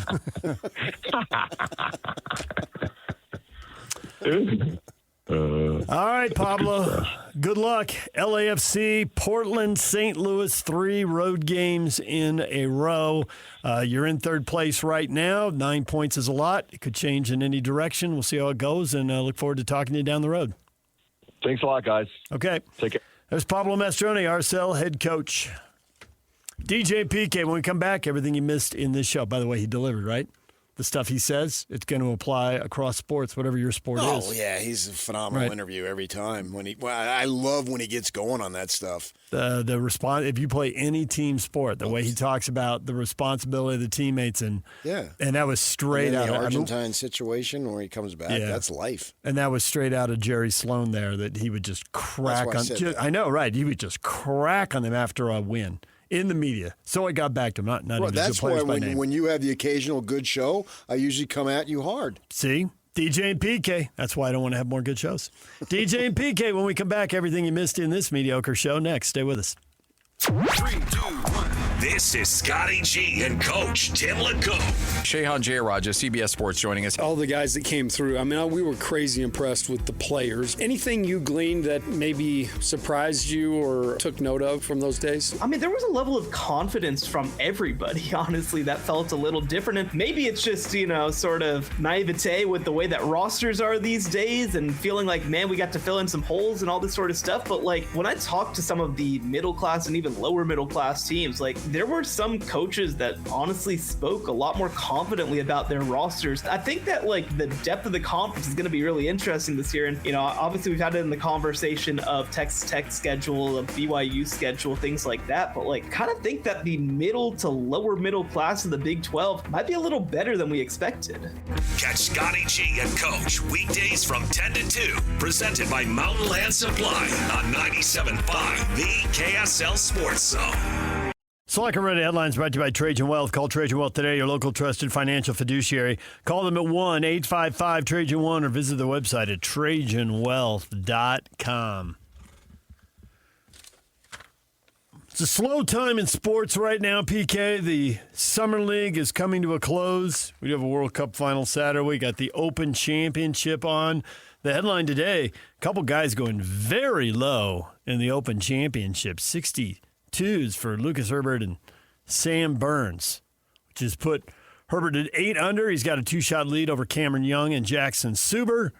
And Sam Burns is at 5 under, which is all alone in 4th place right now. But guys are going to be golfing for a few more hours. Well, I want Sam Burns to win. I bet you do. You picked him. Why'd you pick Sam Burns? What'd you like about him? What caught your eye? Why Sam Burns now? Well, you've been playing good golf. Okay, there's basic. Nothing fancy about it. Lots of guys have been playing good golf, though. He still stood out. I know. You got to pick somebody. Yeah. I mean, he's been playing good golf. He's 29 years old, starting to think, okay, maybe he's coming to his own type of thing. Yep. Had some experience, tough loss, that type of thing. You know, it's the axiom, just keep trying and eventually the door will open. The last thing you want to do is quit. To back up what you're saying, PK, 21 putts today for Sam Burns. That is a record low. Like that. Yeah, well, on 18, he didn't even putt. He holed out from the trap. Yeah, exactly. So when you don't have to. Yeah, 21 putts. Over 18 holes, that's elite. Usually that's about the 6th hole. That's okay, not true. That's not true at all. No, but it's not. It can be. Very self-deprecating. Can be, but it is not. I once saw Jake Scott hole out from the trap on the fly. Oh, really? Yeah. Nice. We were in Las Vegas for conference basketball, and so we went out, and he popped it in from the trap on the fly. Wow. Just happy to get out of the trap. Yeah, and I was standing there, watch that thing right in. As far as the Summer League, the Jazz wrap it up. They play Portland tonight at 8:30. Your last chance to see it. David Locke was on at 8:30. You can get that conversation wherever you get your podcasts. And he's not a big fan of Summer League or reading anything into Summer League. I don't think it can be totally dismissed, though. But you're not going to make wholesale evaluations and assumptions and all. My thing in just watching Darren Peterson with a closer eye than I did before, although I thought that there was a chance the Jazz could draft him, obviously. So I have that. I've said this. I had the Wooden Award. So they send you a list in the preseason, and then they narrow it down, and then they give you the final. Mm-hmm. And obviously, he would have been on all 3 lists. So when I really hone in on the second half because the list is narrowed then. And I want to make sure that I owe it to the award people that I'm not just doing it without caring. And so you do watch them play, and plus they're playing BYU, and it's in the conference, so that makes it easier. But it was different, definitely, in the Summer League, watching him, knowing that he's going to be a member of the Jazz. And I believe he could be the best creator on this team, and he should, if that matters to you statistically wise, he should lead the team in assists. Maybe not this year because I'm going to allow some grace period, although the judgment on the grace period is going to be much harder since he's number 2 in the draft, and I believe they would have drafted him number 1 if they had the opportunity. I think he has that ability to create, and when you got the amount of shooters that this team is going to have, you need a creator. And that's going to draw attention. And if you don't help off of him, well, he'll just take it and dunk on your face. We saw that. I do think there's value, especially for the rookies. The game is different. The rules are different. The three-point line is different. The spacing is different. So run the offense against guys who are bigger, older, get a taste for it. And it's only a taste. And the bar gets raised so much higher when you get to the regular season. It gets raised again when you get to the playoffs. But give them at least a taste of playing under these rules, and this is what you have to work on. So I think every day is valuable in terms of when you're working out. Will Hardy right now would be screaming, "Preach, PK!" Yeah. And you have to attack the day. And it sounds so cliche, I understand that. But there's got to be a specific purpose. It would be like, I could relate it to the casual golfer, which we all are to an extent. I'm a little bit more than that. But if you go to the range and just start mindlessly hitting balls, that's a waste of time. No. There's got to be something. Right. Right? Yes. Yes, you have to be working on something, one thing or another, whatever it might be. I believe it's the same thing when you go to the gym, the workout room, the weight room, whatever it is. You have to be working with an intent to improve whatever it is that you're looking for. And if it's just conditioning, all right, fine, just conditioning. That has to be good, so Yes. it can't be. I mean, that is something you absolutely have to work on. I think the easy comparison is shooting. Even when you're hitting the ball well, just that feeling of this is what it feels like. This is the tempo. This is, how my weight's distributed. This is how I line up. How is that any different than a shooter? It's like Steph Curry, if you go to a Jazz game and you see him warming up before a game, he didn't stop just because he made a few. He's got a routine. And he's got a feeling, and it works for him, and you get so many reps, and it gets you in a groove, and it gets you in a mindset. And for other guys, it exhausts them. Jeff Hornacek used to say, I went out and got up a bazillion shots. I had no energy during the game. So he said, I played too many minutes and too many games. I can't wear myself out. Well, yeah, he's a veteran at that point and understands those things more at the complex level. I don't believe anything is just achieved because. I believe it comes through hard work. It's an investment. And these guys, their work is basketball. That's their job. Right. And it has to be an investment. Yes. And no matter what it is, you have to bust it. And I also believe if you do that and you treat that the way it's supposed to be treated, it will come back to you and you will succeed.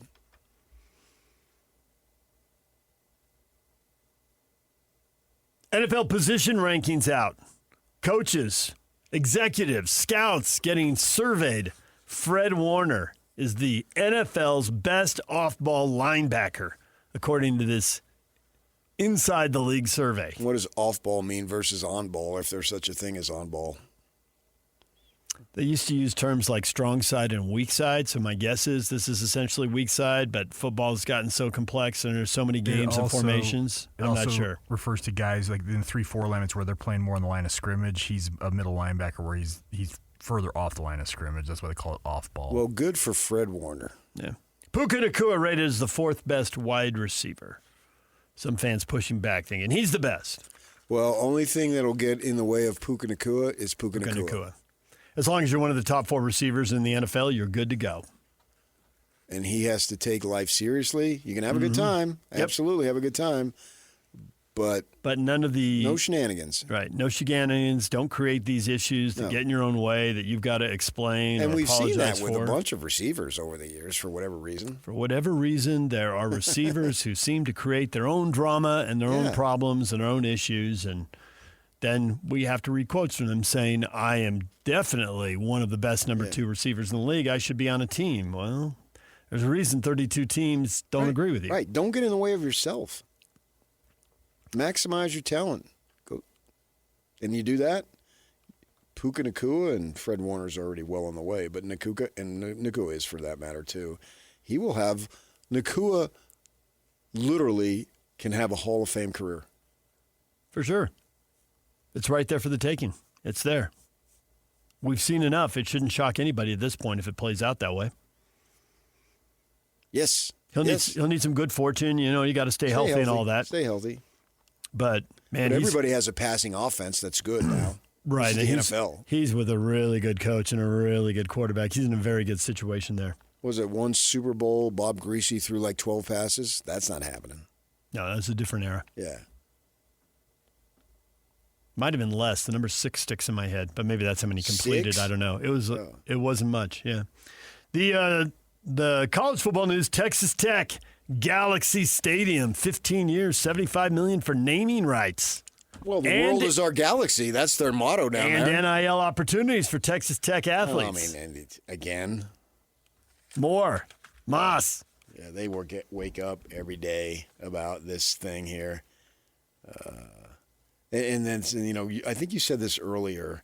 If this, what's it called, Save Sports or something, Protect College Sports, that if it doesn't go through, will these conferences just play themselves? The SEC is reportedly readying a plan B should the Protect College Sports Act fail in Congress, which many people are predicting that it won't get through the Senate. We'll see. But it says the league would opt for self-governance, in which case it would enforce its own rules, and could opt for the members of the league to compete only against fellow league schools. Well, then why don't they just create their own? There's been talk about doing that. That'd be a bold, aggressive move. We'll see if they I don't do mean it. your own SEC. I'm talking your own. Like leave the NCAA and do your own thing? Yeah. Yes, that's been talked about. So have these conferences just be that, like an AFC, NFC, some form of that. That very model has been talked about with the Big Ten and the SEC. Could they do it only in football? Would the other leagues push back in the other sports and all that? Them. I mean, I've heard all this stuff thrown out. I can't begin to tell you what they're going to do. Don't ruin it. Enhance it. Put a commissioner. The public has accepted that this is pro sports. It must be accepted. You have no choice. These youngsters are getting paid, and in some cases, enormous amounts of money. And in some cases, it's better for you to stay because it's more financially rewarding. And that's gone now. Forget you're there. The most important purpose is academics. For some, yes, that is. But not for everybody, no. And if they should do it, that's even better. But when you got the Notre Dame running back saying, I don't need this NFL money. I'm already well off. What more? And he's not bragging. He's not taunting. He's telling you like it is. So make it the pro model. Put a commissioner. I don't think the public, there's going to be some cardigan-wearing, pipe-smoking professor who's going to be upset. But nobody cares about those people anymore. They've moved on. Yes. They're cashing checks and writing checks. And this is professional sports at the collegiate level. And it'll be interesting. Mark Harlan said this, and I don't know if he can pull it off, but I am 100% certain he's serious about trying. And they've seen what's happened in pro sports, and the Jazz have been very good at it. I assume the Mammoth have too, although you don't have the comparisons with the Mammoth because they've only been here 2 years. But the Jazz have upped their game in the sponsorship area. I mean, more than double, more than triple, just massive. And they've done a lot of stuff. And I think one of the most visible things is like the billboards around town. So it's no longer when you buy a Jazz sponsorship, is it about the 41 nights in the arena or the 82 games on TV and on radio, which is always part of the deal they got. But now you're driving around and you see a billboard and there's a company touting itself as the official whatever of the Mammoth or the Jazz, right? And so there's other stuff like that that isn't as front-facing that is a payoff for them. And now you hear Mark talking about, hey, what they're doing, we have to do and involve our whole campus. And so if they can really drive that kind of money and say, hey, we're going to tie you into the university, in this case Utah, but other schools around the country will, if it's successful, will absolutely be doing it and maybe doing it at the same time. If you're tying in this department, this medical school, this research park like the U has, and you're using athletics as a front door and you're cutting deals sitting at football games and basketball games, man, the people squawking on campus are going to, who do, and not everyone does, but the ones who do squawk are having less to squawk about. Right. There's going to be less they can say if they're rolling in $10, $20, $30 million deals one after another. And maybe I'm not imagining big enough right now. I can't imagine. They talk about all these patents you get in these research parks and that, and all the hundreds of millions of dollars they get from the government for research and from private donors. You hit on some of those patents, how much money is there to be made? I don't know where they're going with it, but it's super intriguing to hear them talk about. Feels like it's a ways off, and it feels like at the same time they have to make it happen as fast as possible. I think that they have to make it as good as possible. Yeah. Don't screw it up because you got a good thing going, and enhance it. And Don't limit it. I really think the SEC, if it just closes off, they're just a portion of the country, and people are going to be closed off by it. Totally agree. That's why I'm really intrigued with what the Big Ten does, how big they want to get, because they're the ones who are showing the urge to go national. And maybe the next thing they do is small. It's a couple teams from the ACC. There's plenty of speculation about that, and they just go to 20, and then they adapt. But maybe they're going to 24. Speculation on one day they go to 32 and try to replicate what we've seen in the NBA and the NFL and Major League Baseball and cover the whole country. I don't know how they're going to do it. I don't know what they're going to do. I'm not sure they know yet, but it's out there, and it's looming. And if this doesn't pass, maybe it happens sooner. Maybe they roll the dice and go for it. Chase Burns is not going to roll the dice and go for it. He's going to take the money that's on the table. Reds right-handed pitcher, 7 years, $105 million. He's 11-1 this season. Taking the sure thing now. I mean, he's 23 years old. We've seen plenty of young pitchers look great, and then they have arm issues. So he's locked up $105 million. 7 years. But you were reading there was pushback there. Some players think he left money on the table. Yeah. And then players and the union always want people to push the envelope and grow the market for the next person. Yeah, it's like you don't want your neighbor to sell the house $200,000 below market value. Going to drag the price down for your house. You're not interested in that. Right. Well, Chase is 11-1. Why would you want that kind of money? This is what Chase signed for. Here's the next pitcher. Yeah. But, I mean, he is young enough that he can, if he continues, but just seems like these kids, they have so many arm injuries, you never know. Like there's a guy on the Red staff, Hunter Green, who just can't stay healthy, and he came in as a high-powered, hard-throwing kid, and when he's on, he's good, but can't stay healthy. There's been issues. The NHL schedule is out. It starts September 29. The Mammoth Open October 1st at home against Chicago, then immediately hit the road for a 5-game road trip back east. They've got 2 Big East trips early. 13 of their first 19 games are on the road, but they will be home on New Year's Eve. Colorado Avalanche, Rice-Eccles Stadium, outdoors. Yeah, obviously that's going to be cool when we get to that point. You know what I think? If the Jazz do that, you hear their media, oh, man, they got the toughest schedule, blah, blah, blah. I just don't see Bill Armstrong whining about a schedule. 42 at home, 42 at road. We bleed on the ice. We'll play 82 on the road and 2 games at home. Who was a player who went off and got, I think it was stitches. They had to stitch him up. That was it, the whole thing. Yeah. Bleed on the mouth. It was one of the young guys. Yeah. I don't think it was Keller. Gunther, maybe? I think it was him. Yeah. I think so, but I'd have to double check. All right, there you go. There are the headlines. That's what we've been talking about. DJ and PK, wherever you get your podcasts, listen to Pablo Mastroeni, RSL head coach, on Argentina, the World Cup, the passion there. He's got family there, and RSL starting up with a road game at LAFC Wednesday. He's a Thunderbird guy. All of a sudden, I feel a great need to be rooting for Argentina. You can't tell him you were rooting for Spain. Nothing against Spain. Well, here's the other thing. You like offense. Spain, their defense just crushes and smothers people. And then on the other hand, you got Messi, who is old and supposed to be tired, and yet they keep winning games after won 4 straight games with a goal after the 90th minute. They wait to the bitter end, and then they break your heart. In some cases, they score twice late. In most cases, once 3 times late. I think maybe around 4 o'clock, I may go to Pablo's house and we'll celebrate. There you go. Couple of Chiefs. DJ and PK, your feedback's next. Stay with us. DJ and PK, it's 97.5 KSL Sports Zone. Oh, random stat just popped up here, PK. ESPN tweeting out history for Lucas Herbert. Only 5 other men's golfers shot a 62 at a major, and of the 5, only Xander Schauffele went on to win the tourney. So actually 62, despite the fact it's a great score, probably for what you were talking about earlier in the show, it's a great round, but it's not a great score if you're trying to win the tournament. Well, if it comes on the heels of other great rounds. Then you can be Xander Schauffele. You want to be the odds. You recruit the 5-star knowing he's going to be there for 1 year, but you still recruit him. You want the 62 even if you know you're not going to win.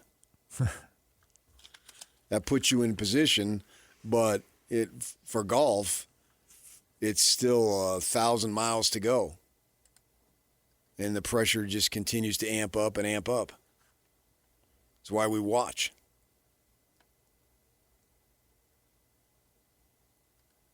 And I don't expect him to be there, last man standing. but he could be. So you never know. You don't know. This is golf, man. I'm just saying there's a chance. Yeah.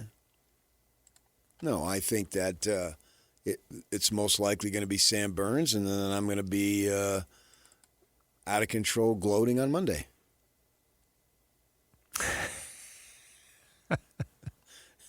Because I regret what happened the one time I picked Matthew Fitzpatrick, who nobody knew about. I don't care what anybody says. Mm-hmm. And I pick him, but the problem was that I went on vacation and I wasn't here Monday. So I didn't get you didn't get the full impact. No. Feel like you got cheated. Yes. And I remember we went to Hawaii. Yeah. And I remember. Then you didn't get cheated. You won again. You just couldn't win multiple ways at the same time.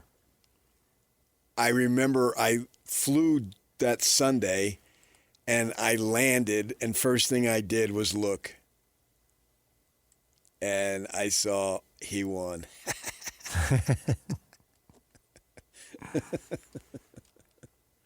Time for your feedback. Spain versus Argentina, World Cup Friday and Sunday afternoon. Are you watching? Kirk says, well, sure, since I make people watch the Stanley Cup and the Super Bowl.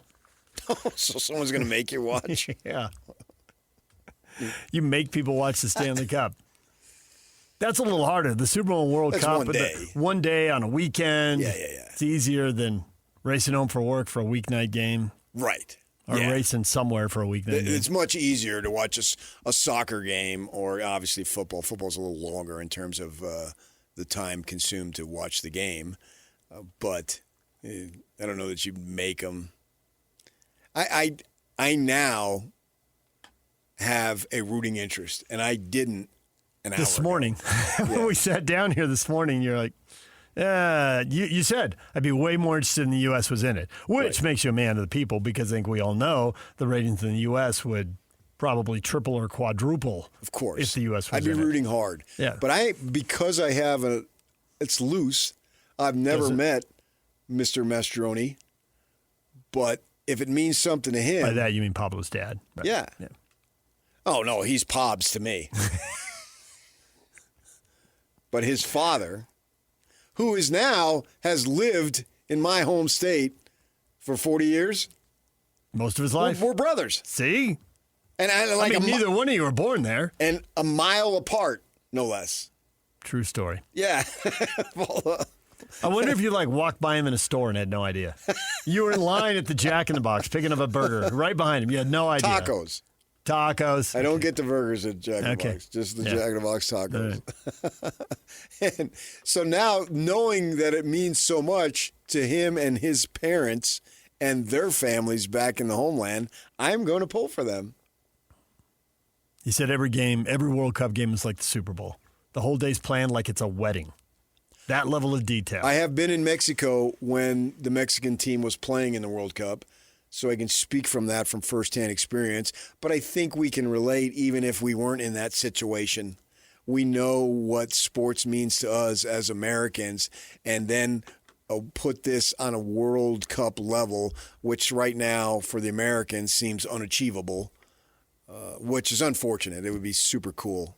But it does seem like it is a long, long way away. Yeah, we have to change the mindset, and I don't know what's going to be changed. I keep hearing, is this going to catapult? I'm tired of that. I know. I'm so tired of that. It is what it is, and you can grow, but it's never going to take over. But that's okay. And there's four to six countries that are so far in front of you. Yeah. Because they're so far in front of everybody. Right. You know, despite the randomness of the sport, and it can be pretty random and crazy things happen, the four teams that were left in the semifinals were 1, 2, 3, 4 in the FIFA World Rankings, and lots of people are way into the sport complaining about the FIFA World Rankings. Like, there isn't enough data. It's like college football. There's not enough data. You don't have enough people playing each other often enough to really figure it out. And there's some other teams. I mean, Germany has been there. Well, I think They're you're building now. on the individuals. Yeah. Rather than the literal head-to-head. It's definitely some of that. I see some of these bigger clubs. They've got lists out now. Like if Argentina wins, then this club will have 4 World Cup champions. But if Spain wins, then they'll have 6. Because the biggest clubs have all locked these guys up. Right. But MLS would have 1. if Argentina wins, I'm as hoping Pablo they win pointed now. out. All right, DJ and PK, that's it for us. Have a good weekend. We will talk to you again Monday morning right here on The Zone.